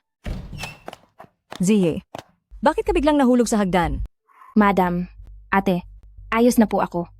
Lu Cheng Yuan, anong klaseng asawa ka ba? Kasalanan ko iyon. Sige. Ano ba talaga ang nangyayari sa inyo ni Ziyi?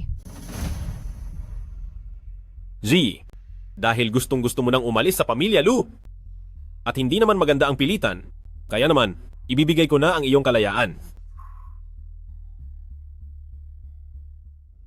Yuan Yuan, aayusin muna ni Mama ang lahat. At babalik ako pagkalipas ng ilang araw para sunduin ka.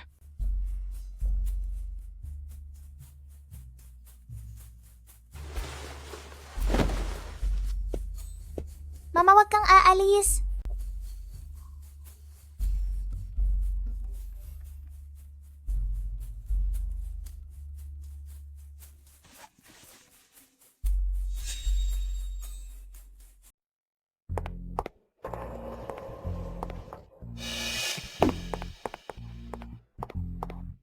Ate, Paano mo ako nahanap? ate, sumama ka na sa akin pabalik, bilis. Pinutol ko na ang ugnayan ko sa inyo. Huwag mo akong tawaging ate. Naku naman ate, nasa ospital si nanay. Naaksidente siya sa kotse. Nasa ICU siya ngayon. Sabi ng doktor, baka hanggang 2 araw na lang siya. Gusto kanyang makita sa huling pagkakataon. Ayos lang siya. Paano siya na aksidente? Kung nagsisinungaling ako sa'yo, mamatay man ako.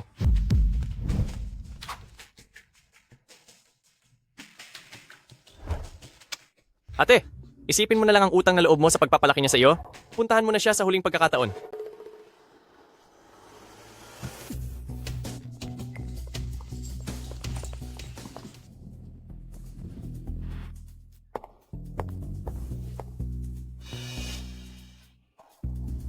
Bakit mo ako dinala rito?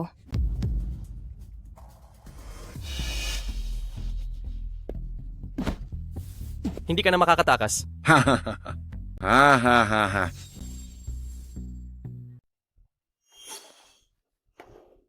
Ah, ha, ha, ha, ha, ha. Ang kinis niya talaga. Niloko niyo na naman ako. Siya yan, Chiye. Balita ko nandoon ka sa mayamang pamilya, pero hindi ka naman pala paborito roon. Nakatakas ka noong huli, pero sa pagkakataong ito, sumunod ka na lang ng maayos sa amin. Napakatahimik dito. Si Matandang Lee, ay gusto ka rin niya. Tama, tama, tama. Kahit natawagin nila akong Matandang Lee, marunong naman akong mag-alaga ng tao. Huwag niyo nang asahan iyan. Matigas din pala ang ulo mo. Ganyan ang gusto ko. Ha ha ha ha. Dinala ko na sa iyo ang tao. Paano ang pera? Huwag kang mag-alala. Matagal nang nakahanda ang pera para sa iyo. Maghintay ka?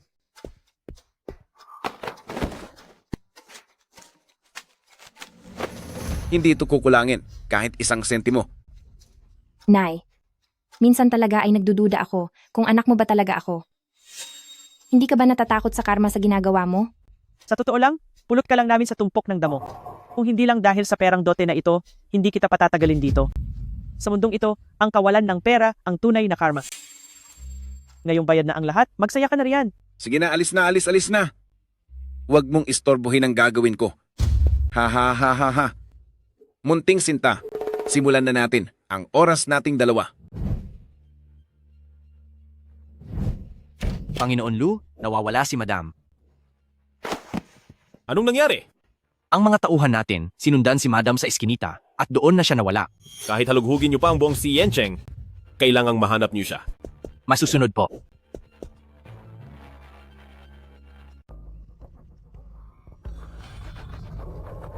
Munting giliw. Pinapayuhan kitang sumuko na ng maayos. Huwag ka nang gumawa ng walang kwentang paglaban. Makinig ka nang mabuti kay kuya. Mamatay man ako, hindi ko hahayaang magtagumpay ka. Habang lalo kang lumalaban, lalo akong natutuwa. Ang munting mukha mo ay napakalambot pa. Hayaan mong halikan ka ni kuya ng 2 beses.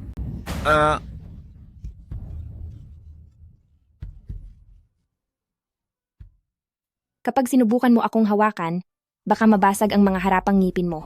Ikaw, na munting malandi, nagawa mo pa akong kagatin. Talagang ayaw mo sa mabuting usapan at mas pinili mo ang dahas. Maghintay ka lang.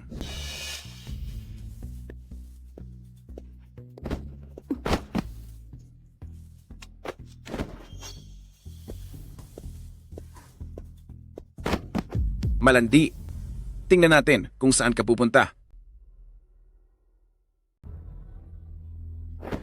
Huwag kang lalapit, kundi hindi kita mapapatawad. Bata kang malandi. Tingnan natin kung saan ka tatakbo ngayon. Sumunod ka na lang sa akin. Ahahaha. Hindi ba matapang ka? Sige. Kagat pa. Hindi ba mahilig kang mangagat? Aray. Alam mo ba kung kanino akong babae? Wala akong pakialam kung kanino kang babae. Ang alam ko lang ngayon, ikaw ay pag-aari ko lang. Hindi ba sinabi sa iyo ni nanay na babae ako ni Lu Chengyuan? Kapag ginalaw mo ako, hindi ka palalagpasin ni Lu Chengyuan. Ha ha ha ha. Nagyayabang ka lang. Sino ba ang Lu Chengyuan na iyan? Paano namang mangyayari na ang nanay mo ay ibebenta ka sa akin? Gusto kong makita ngayon. Kapag nakuha na kita, tingnan natin kung anong mangyayari sa akin. Tulungan niyo ako. Tulungan niyo ako. Habang lalo kang sumisigaw ng saklolo, lalo akong nasasabik, lalo kong nagugustuhan. Saklolo. Saklolo, bitawan mo ako.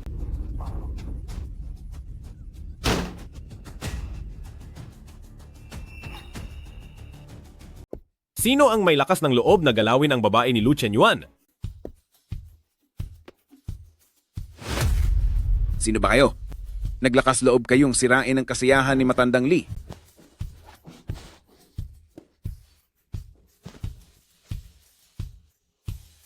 Nandito ka na.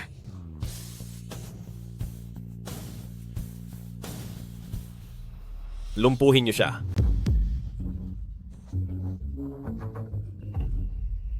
Alam niyo ba kung sino ako? Kilala ko si Panginoon Lu. Kaya niyo ba akong kalabanin? Ano? Natatakot na ba kayo? Sige, tawagin mo ang Panginoon Lu na iyan para makita ko.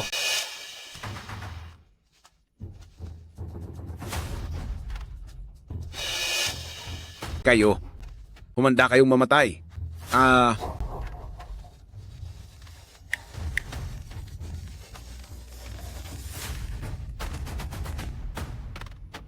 Hello, Panginoon Lu. Hello, Panginoon Lu.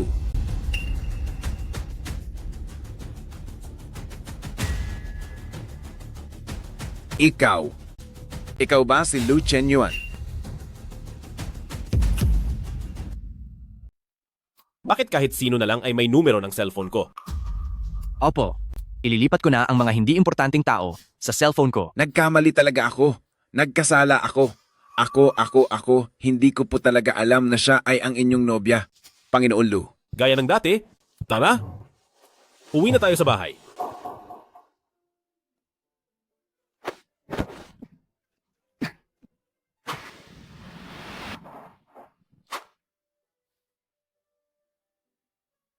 Sa susunod, maglalayas ka pa ba ulit?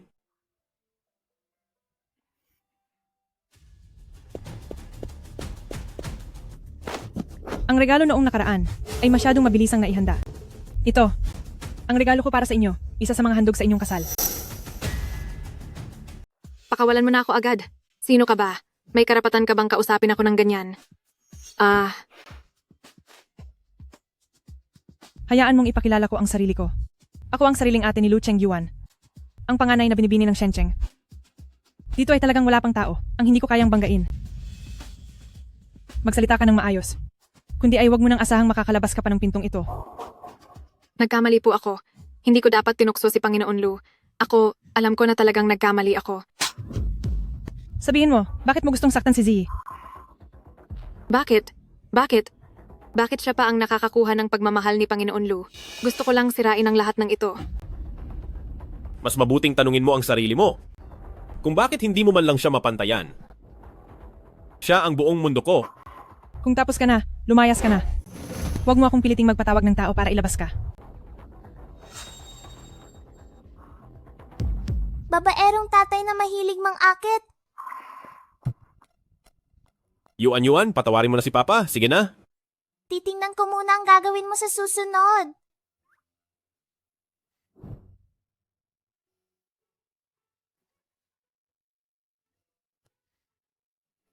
Yuan, bakit ka sumunod kina Papa at Mama rito? Si Papa ay nasa ilalim pa ng obserbasyon. Kailangan kong protektahan si Mama. Nag-uusap lang ng sarili ng sina Papa at Mama. Lumabas muna tayo, okay? Anong sikretong hindi ko pwedeng marinig?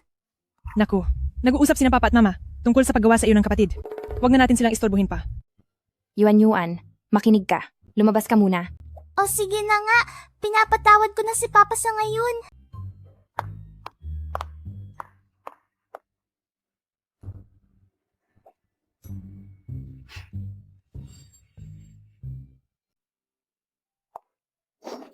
Sa tingin ko si Yuan ay medyo nalulungkot na mag-isa. Nararamdaman mo rin ba na hindi ako kasing ganda ng mga batang babaeng iyon? At dahil din sa panganganak, hindi na kasing ganda ng sa kanila ang katawan ko? Ano namang pakialam ko kahit gaano pa kaganda ang mga babaeng iyon? Sa mga mata ko, ikaw ang pinakamaganda sa lahat. Kahit ang dating ikaw. O ang ikaw ngayon? Si CNC lang ang tanging mahal ko.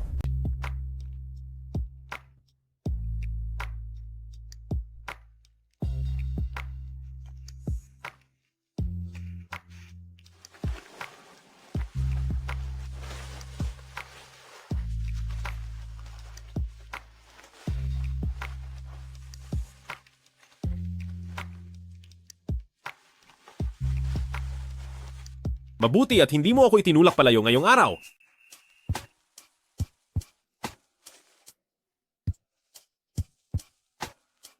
Sabi ng doktor ay maayos na ang paggaling ko.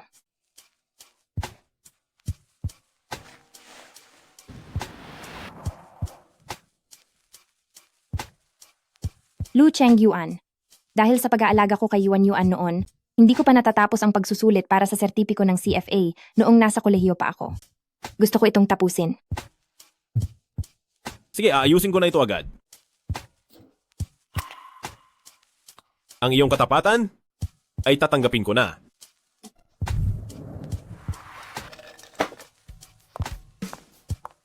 G. Ang mga libro, notebook, tumbler, at pencil case ay nandito na lahat. Anak, papasok na sa paaralan si Mommy. Galingan mo, Mami. Mag-aral kang mabuti. Papasok ka na rin sa paaralan. Huwag kang masyadong kampante.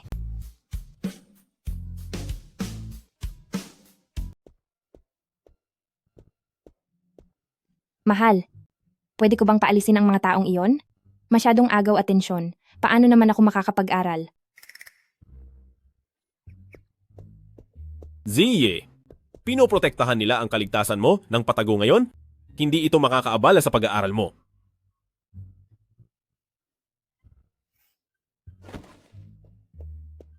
Dad, magandang pinakita mo ngayong araw. Pinapatawad na kita ng 1%. 1% lang? Panginoon Lu, nasiyasat na ang lahat. Niloko si Madam ng kanyang ina at ni Shen Tianzi para pabalikin siya. Nasaan sila ngayon? Sumakay sila ng eroplano papuntang ibang bansa kagabi. Akala ba nila? Wala na akong magagawa sa kanila dahil nasa ibang bansa na sila? Gawin mo ang dapat mong gawin. Pero sila ay pamilya pa rin ni Madam. Natatakot ako. Hindi sila karapat dapat maging pamilya ni Ziyi. Opo.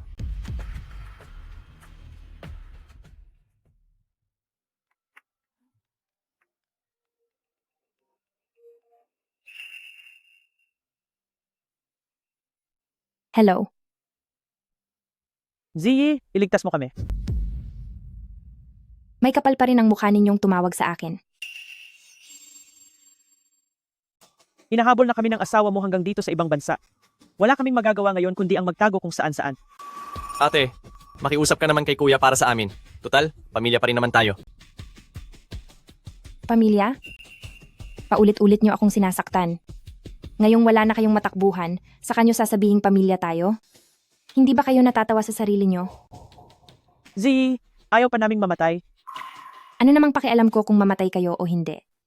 Mayroon pa ba tayong natitirang pagmamahalan bilang pamilya? Talaga bang hindi mo kami tutulungan? Hindi niyo deserve na tulungan ko. Hayop ka? Sayang lang ang pagpapalaki ko sa iyo. Ganyan ka ba magpasalamat? Ang lahat ng pinag-aralan mo ay parang kinain na lang ng aso. Pagpapalaki? Bata pa lang ako, puro pananakit at mura na ang inabot ko sa inyo. Kung hindi ako gumagawa ng gawaing bahay, nagtatrabaho naman ako sa bukid, naglabas ba kayo kahit 1 piso para sa pag-aaral ko? Ang allowance ko, matrikula ko, lahat iyon ay dahil sa pangungulekta ko ng bote at sarili kong pagsisikap na mag-ipon. Paulit-ulit nyo pa na sinubukang ibenta ako kina Matandang Wang at Matandang Li. Tinatawag nyo ba iyang pagpapalaki? Hello, hello? Hello? Bakit nawalan ng boses? Hello? Bakit ka nandito? Gusto mo bang maghiganti ng personal?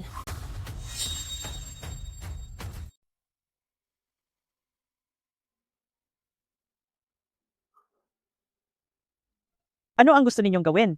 Patayin nyo na lang ako kung kaya nyo. Sisiguraduhin kong mabubulok ka sa kulungan. Mas mabuti sana kung nanatili na lang kayo sa bansa, kaysa pumunta pa rito sa lugar na walang batas. Naghahanap kayo ng kamatayan. Bakit ko naman kayo pipigilan? Sige, tumahol ka pa. Huwag niyo na siyang saktan, tama na. Shang-Chi, nagkamali kami. Nakikiusap ako, pakawalan mo na si Tianzi. Siya ang tunay mong kapatid. Tingin ko ay hindi kayo nagsisisi. Kundi natatakot lang. Huwag niyo na siyang saktan, tama na. Ako na lang ang saktan niyo. Hindi ko talaga maintindihan. Bakit mo ba siya laging pinoprotektahan? Sa loob ng maraming taon, ang lahat ng gastusin sa bahay ay ako ang pumapasan. Pero siya? May naibigay ba siya para sa pamilya kahit 1 kusing? Kahit ano pang mangyari, anak ko pa rin siya. Sa kanya nakasalalay ang pagpapatuloy ng pamilya, Xian. Noong unang panahon pa, hindi ba ganoon naman talaga? Kaya kailangan kitang isakripisyo. Sige, tingnan natin kung ang basurang ito ay mapoprotektahan ka. Pakawalan niyo sila. Opo.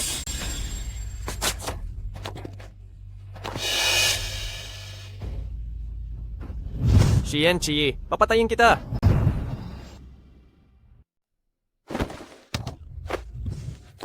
Sa tingin mo ba ay pwede mong saktan ang aming madam? Tigil.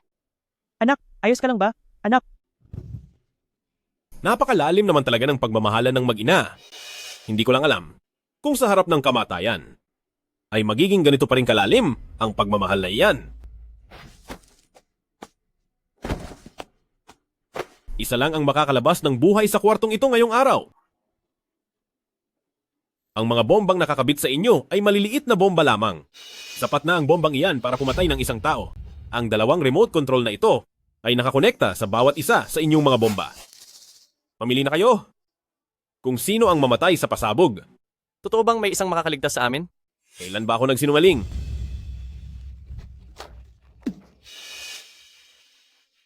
Ma, matagal na kayong nabubuhay sa mundong ito. Bata pa ako. Kailangan ko pang ipagpatuloy ang lahi ng pamilya Shen. Pwede bang ibigay niyo na lang sa akin ang pagkakataong mabuhay? Ako ang tunay mong ina. Ano naman kung tunay kitang ina? Hanggang sa puntong ito, kasalanan mo pa rin ang lahat. Kung hindi mo sana sinabi na si Xian Chi ay pabigat lang, aabot ba ako sa ganitong sitwasyon ngayon? Magsalita ka. Narinig mo ba? Heto ang mabuti mong anak. Ang sarili lang niya ang iniisip niya at ibinibintang niya ang lahat ng sisi sa iyo. Talaga bang nagkamali ako? Hindi, wala akong mali. Mas mahalaga ang anak na lalaki kaysa sa babae. Wala akong mali. Wala ka ng pag-asa. Dito sa araw na ito, alinman sa isa ang mamamatay o kayong dalawa ay kailangang mamatay. Ma, maaring ito na ang huling bagay na gagawin mo para sa akin. Gusto mo ba talagang mamatay si Mama? Isa lang sa atin ang pwedeng mabuhay. Tianzi, sobra mo akong binigo.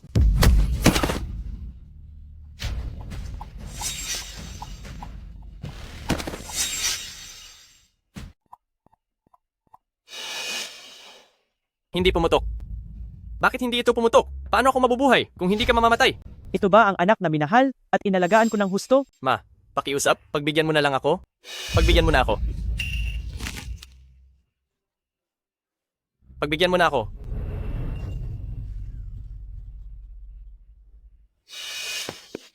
Hayaan mo akong patayin siya. Hayaan mo akong patayin siya. Hayaan mo akong patayin siya. Hindi ba't galit na galit ka rin sa kanya? Hayaan mo na akong patayin siya. Isang madamdaming eksena nga naman ito ng mapagmahal na ina at anak. Eksena? Ibig mong sabihin na talagang wala kang balak na patayin kami? Ang pumatay ng tao. Hinding-hindi ko magagawa iyon. Shensi, papatayin kita. Kayong mag-ina, niloloko niyo ako sa loob ng maraming taon. Sandali pa lang ang nakakalipas. Hindi niyo na agad kaya? Ma, tignan mo. Ito ang iyong butihing anak. Alam ko na hindi niyo ako tunay na anak. Pero, sa totoo lang, kung naging mabuti ka lang sana sa akin, kahit kaunti lang, sana ay naging isa tayong napakasayang pamilya. Chi, patawarin mo si Mama. Cheng Yuan, pagod na ako. Umuwi na tayo. Ipunin ang lahat ng ebidensya ng kanilang iligal na gawain at krimen. Ipadeport sila pabalik ng bansa. Huwag silang hayaang mamatay dito. Gusto kong makita silang mabulok sa kulungan. Masusunod po. Tara na.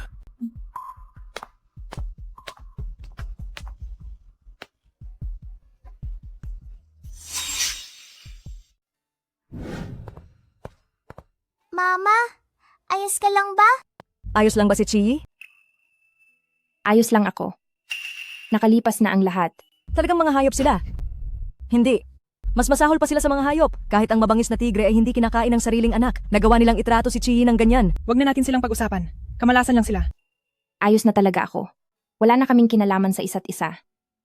Chi, huwag ka lang malungkot. Nandito kami para sa'yo. Pamilya tayo. Pamilya tayo. Ay, mali. Mayroon pa tayong mga nakababatang kapatid. Ang batang ito. Napakabait ni Yuan Yuan. Bibigyan ka ni Lola ng regalo. Anong regalo?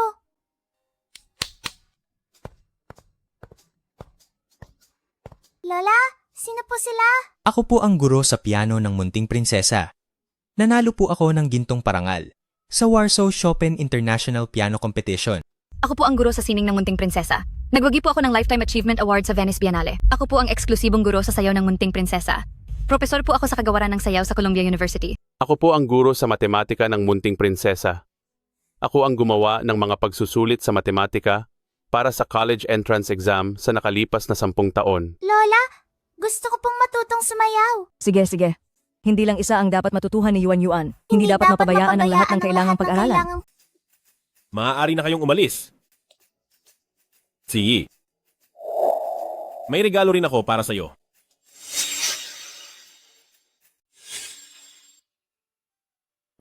Patawad? Matagal na tayong magkasama at hindi man lang kita nabigyan ng disenteng regalo. Ang kapatid ko na to, matagal na niyang inihanda ang singsing na. To, nag-imbita pa siya ng isang master engraver para lang bigyan ka ng isang singsing na walang katulad. Cheng Yuan. Ji, pakasalan mo ako. Pakasalan mo siya. Pakasalan mo siya. Oo.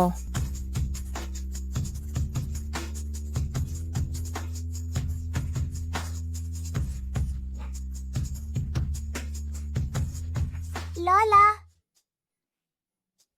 kapag nagpakasal si Mommy kay Daddy, ano ang mapapala ko? Ang mapapala mo? Siguro ay magkakaroon ka na ng mga kapatid na makakasama mong maglaro. Ayaw ko ng mga kapatid na mga kasama kong maglaro. Bakit naman? Hindi mo ba gusto ang mga kapatid? Hindi, gusto ko na ang mga kapatid ko ang maghati-hati sa 4 na guro. Nakapag-propose na rin sa wakas. Itong honeymoon, kailan ba natin ito itutuloy? Saan mo gustong mag-honeymoon? Kahit saan okay lang sa akin, ikaw na ang bahala sa plano. Pagkatapos ng mga exam mo, maglilibot tayo sa buong mundo. Oo. Maglilibot sa mundo. Gusto ko ring sumama, gusto ko ring sumama. Yuan. Ang paglilibot na ito sa mundo ay para sa 2 tao lang. Hindi na ba ako mahal ni na Papa at Mama? Siyempre hindi. Aalisin na Papa at Mama para gawan ka ng mga kapatid. Hindi mo ba gustong magkaroon ng kapatid? Kung ganoon ay hindi na ako sasama. Hihintayin ko na lang ang mga magiging kapatid ko. Para tulungan akong harapin ang 4 na guro ko.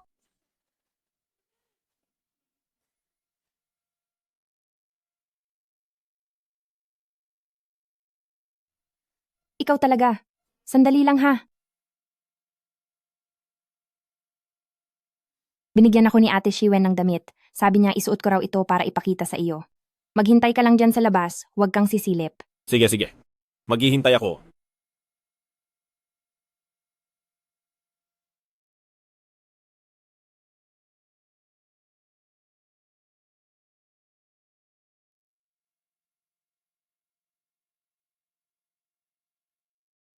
Gusto mo bang tulungan kita? Hindi, wag na. Kaya ko na. Ito mag-isa.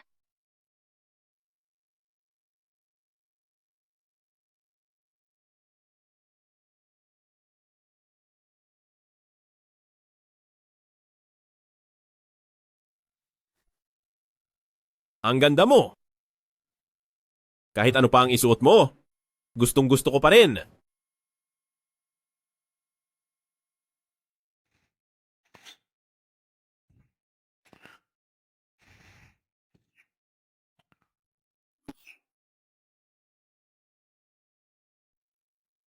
Ano ba talaga yan? Napaka-misteryoso naman.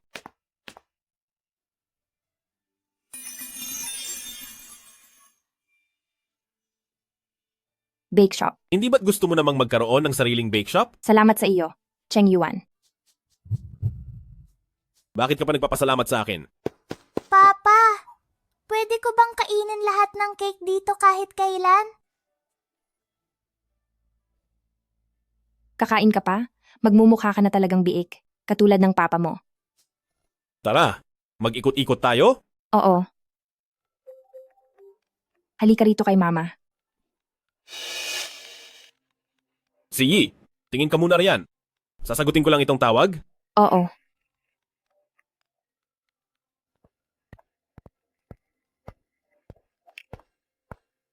Cheng Yuan, narito na ako. Miss Hanshu, nanalo ka ng iba't ibang parangal sa Europa nitong nakaraang 2 taon. Naging pinakabatang tanyag na biolinista sa buong mundo. Bakit bigla kang nagpa siyang bumalik sa bansa? Para sa isang tao. Dati, dahil sa aking karera. Napakarami naming nasayang na pagkakataon. Sa pagbabalik kong ito, gusto ko lang maging babae sa likod niya. Sino naman po siya? Cheng Yuan, naaalala mo pa ba ako? Hindi ba Cheng Yuan ang pangalan ni Papa?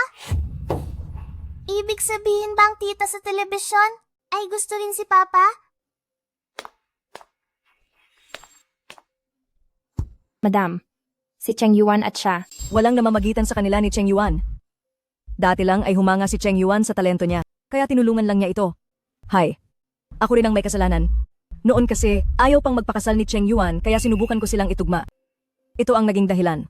Kung bakit may pagnanasa pa rin si Hanshu kay Cheng Yuan. Pero ngayon, siguradong tapat at tanging ikaw lang ang mahal ni Cheng Yuan. Huwag kang mag-alala.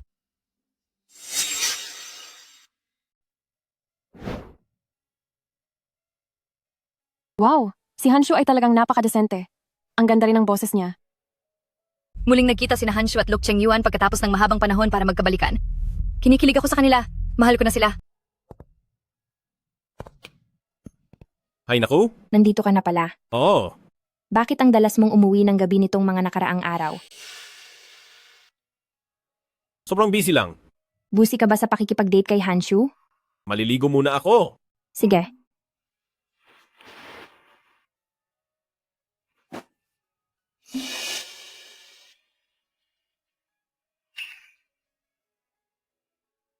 Chi, pakikuha naman ang damit pampatulog ko. Sige.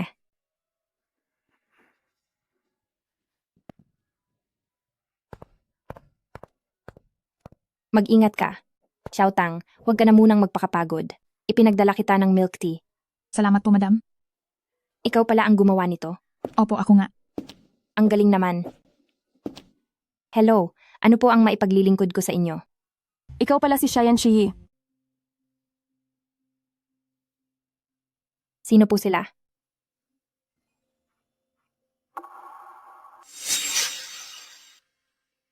May-ari ka lang pala ng isang cake shop. Hindi rin naman ganoon kagaling ang gawa mo.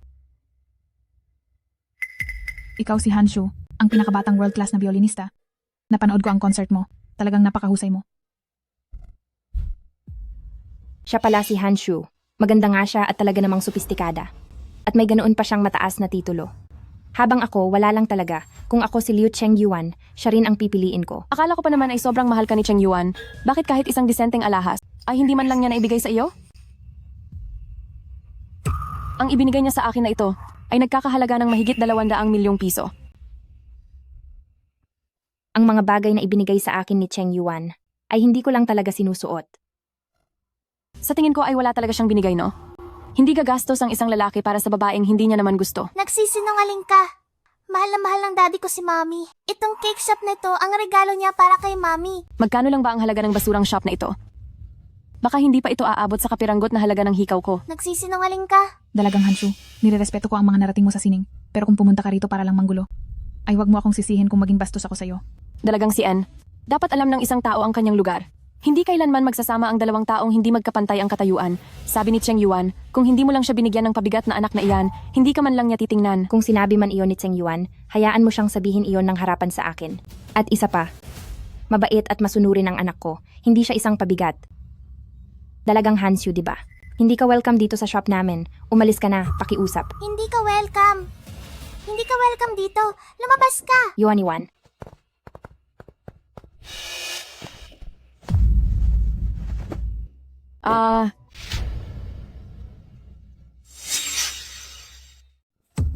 Ate Hanshu, ayos ka lang ba? Bakit mo tinulak si Ate Hanshu? Balak mo ba siyang patayin? Hindi ko ginawa yon. Hindi. Kitang-kita ko na tinulak mo siya. Naiinggit ka lang sa talento ng ate ko. Ang taong katulad mong mainggitin sa may galing. Mamatay ka na.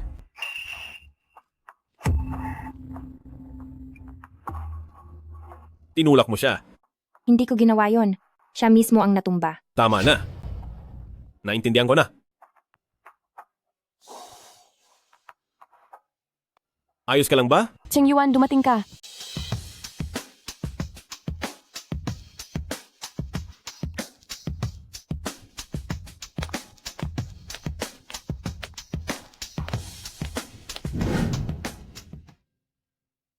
Mommy, hindi ba naniniwala si Papa sa atin? Pero malinaw naman na yung masamang tita na yun ang kusa na bumitaw. Waniwan, kailangan nating magtiwala kay Papa. Shen Chi. Nagka-concussion si Hanshu.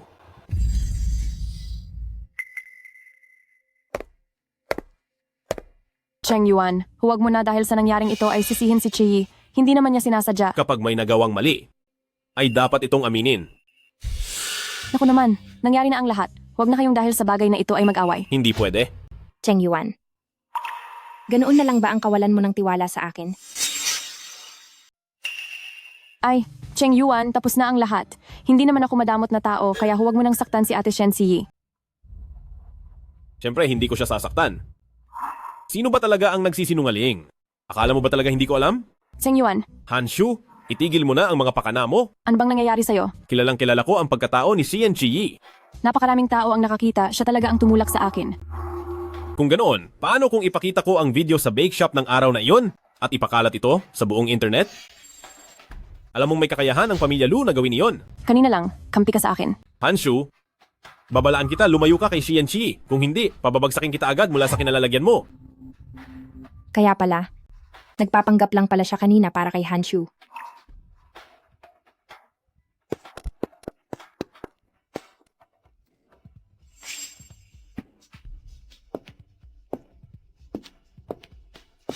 Xianqi, anong karapatan mong manatili sa tabi niya? Akala ko talaga ay hindi ka naniniwala sa akin. Asawa kita? Kung hindi ako maniniwala sa'yo, kanino pa ako maniniwala? Kailangan ko ng paliwanag. Nang araw na iyon, niyaya ako ni Hanshu na kumain sa labas para makiusap na tulungan siyang magdaos ng isang konsierto. Hindi ko inaasahang may kukuha ng litrato at ipopost ito sa internet. Talaga. Gusto mo bang tawagin ko si Chow Yuan para komprontahin siya? Pero pumunta si Hanshu sa bake shop ko noong araw na iyon at sabi niya, ikaw ito nabigay sa akin ni Cheng Yuan. Nagkakahalaga ito ng 231 milyong piso. Sabi niya, hindi man lang daw aabot ang halaga ng bake shop ko sa kalingkingan nito. Hemp. Anong hikaw? Nagmamaang-maangan ka pa. Nakita ko na iyon sa bulsa ng damit mo noong araw na iyon. Balak ko sanang sa ating ika-7 anibersaryo, ibigay ito sa iyo. Ang pares ng hikaw na ito ay ipinagawa ko talaga para sa iyo. Ito lang ang tanging pares sa buong mundo. Anong ika-7 anibersaryo? Noong gabi, 7 taon na ang nakakaraan. Sige na. Alam ko na. Pero bakit may ganoon din si Hanshu? Siguro ay nalaman niya ang listahan ng binili ko. At bumili siya ng peke.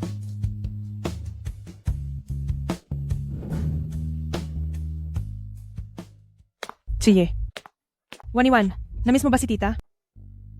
Kumusta po ate? Nabalitaan ko na pinarusahan ni Cheng Yuan si Hanshu para sa iyo. Ngayon, dapat ay kampante ka na. Ikaw lang ang tanging laman ng puso niya. Oo.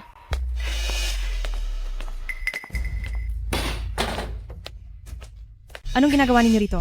Xianqi, ikaw nakabit ka? Nagawa mo pang agawin ng boyfriend ni Hanshu habang nasa ibang bansa siya? Itinulak mo pa si Hanshu. Nasira na ang mukha niya. Kaya mo bang panagutan ito? Malandi? Kabit? Puwe? Wala kang hiya. Huwag ninyong pagsabihan ng ganyan ng mama ko. Ikaw yung basura, di ba? Wala ka talagang modo. Ayusin mo yung pananalita mo. Ang lakas ng loob mong saktan ako? Ano naman kung saktan kita? Sa tingin mo ba ay mahina itong si Xianqi? Ayos lang na hiyain mo ako. Pero huwag na huwag mong hihiyain ang anak ko. Kung wala ang anak sa labas na yan, makakapasok ka ba sa buhay niya? Sige. Sabihin nating sumingit ako. Ngayon, tatanungin kita. Ilang taon na ang nakalipas ng mang-ibang bansa si Hanshu? 5 taon na ang nakalipas. 6 na taon na ang anak ko. Natatandaan ko. Nandito pa sa bansa si Hanshu 6 na taon na ang nakalipas. Di ba? Paano mo masasabing sumingit lang ako? Halata namang siya lang ang walang kakayahan. Sinungaling ka. Ano bang wala kay Ate Hanshu na meron ka? Siguradong gumamit ka ng kung anong maduming paraan. Bakit? Ngayong wala ka nang masabi, gagawa ka na lang ng kwento? Wala talagang pagsisisi ang babaeng ito. Mga bes, sirain nyo ang lugar na to. Tigil. Kapag humakbang pa kayo ng isa pa, ibibigay ko ang bidyong ito sa mga pulis. Humanda kayong mabulok sa kulungan. Akala mo ba? Matatakot mo ako? Mga bes, alis na tayo.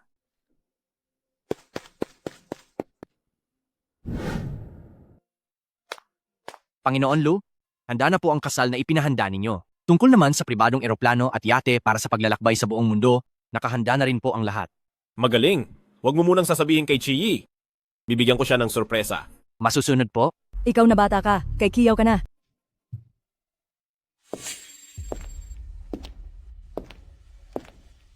Anong nangyayari?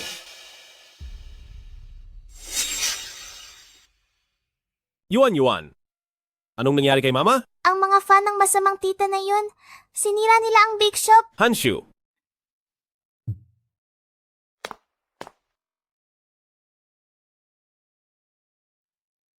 Hanshu. Ang mga fan mo ay sinira ang lugar ng Young Madam ng Pamilya Lu. Nandoon din ang panganay na prinsesa ng Young Madam ng Pamilya Lu. Ano naman ngayon? Kapag naglakas loob silang agawin ang lalaki ko, dapat silang maghanda na hindi matahimik habang buhay. Alam mo ba kung gaano kalakas ang Pamilya Lu? Kapag naisipan nilang parusahan ka, lahat ng mga parangal muno ay babawiin sa iyo. Parurusahan ako? Kailangan naman ng ebidensya. Mga fan ang nanira, hindi ako? Anong kinalaman ko roon? Huwag mong isipin na hindi ko alam. Ikaw ang nag-udyok sa kanila sa likod nito. Kung hindi mo sasabihin, sino ang makakaalam? Sige na lang. Bahala ka na sa sarili mo. Hindi na talaga kita mapagsabihan. Asistente Zhao, bakit ka na parito? May malaking piging ang Pamilya Lu. Iniutos ni Panginoon Lu na ikaw ang pinakaimportanteng panauhin Kaya dapat kang naroon. Alam ko na, may puwang pa rin ako sa puso ni Cheng Yuan.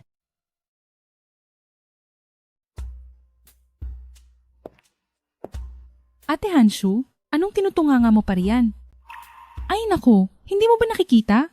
Pakakasal na sa'yo si Panginoon Lu. Cheng Yuan, sa wakas ba ay nagbago na ang isip mo? Pero masyado naman itong biglaan, hindi ba? Wala man lang akong suot na gown pang kasal ngayon. Ipakilala ang aking bride.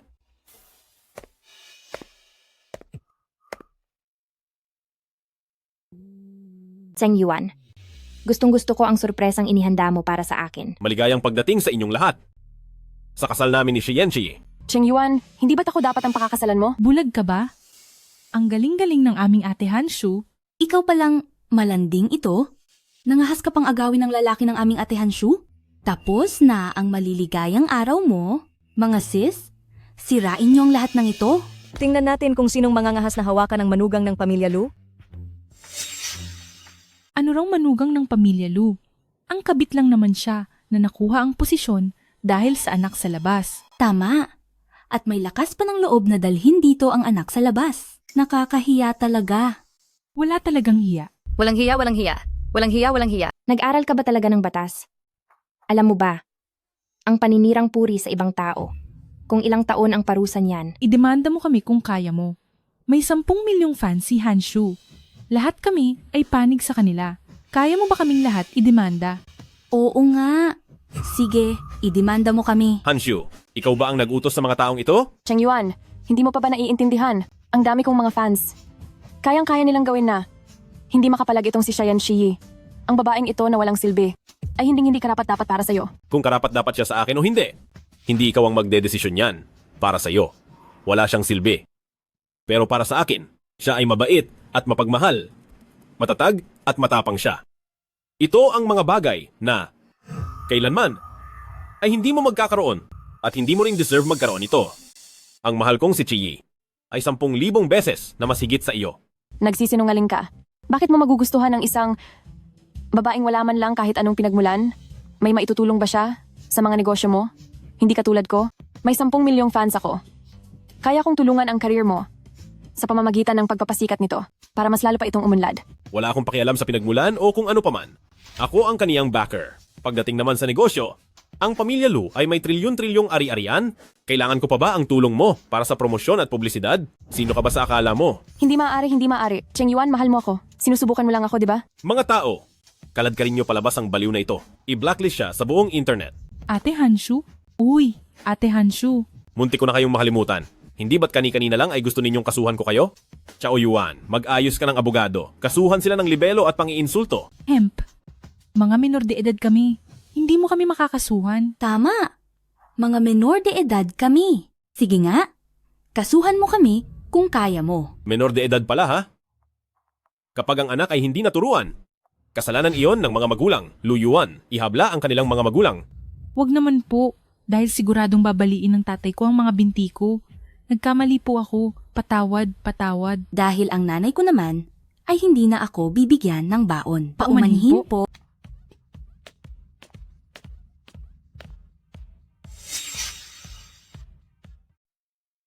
Ginoong Lu Chengyuan, sa nakakaantig na sandaling ito, ano ang gusto mong sabihin kay Bebe, Xianqi? Sa loob ng maraming taon ay nagkaroon tayo ng mga hindi pagkakaunawaan at mga tampuhan. Pero gusto kong sabihin sa iyo na ang mahal ko ay ikaw lang. Mahal kita. Xianqi. Salamat sa iyo, Lu Chengyuan. Iniligtas mo ako mula sa lusak at sa kadiliman. Para kang isang liwanag na nagbigay ng saya sa buhay ko. Ganon din ang ginawa mo. Binigyan mo ako ng bagong buhay. At ngayon ay ang pinakaaasam na sandali. Halik na! Halik na! Halik na! Halik na! Halik na! Halik na! Halik na! Halik na! Ay, Chi, baka buntis ka na.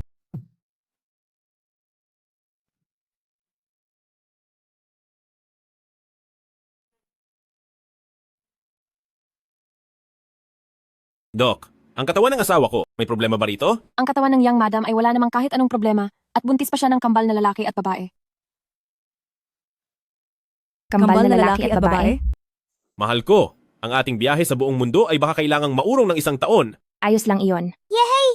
Magkakaroon na ako ng mga kapatid na tutulong sa akin sa mga homework ko.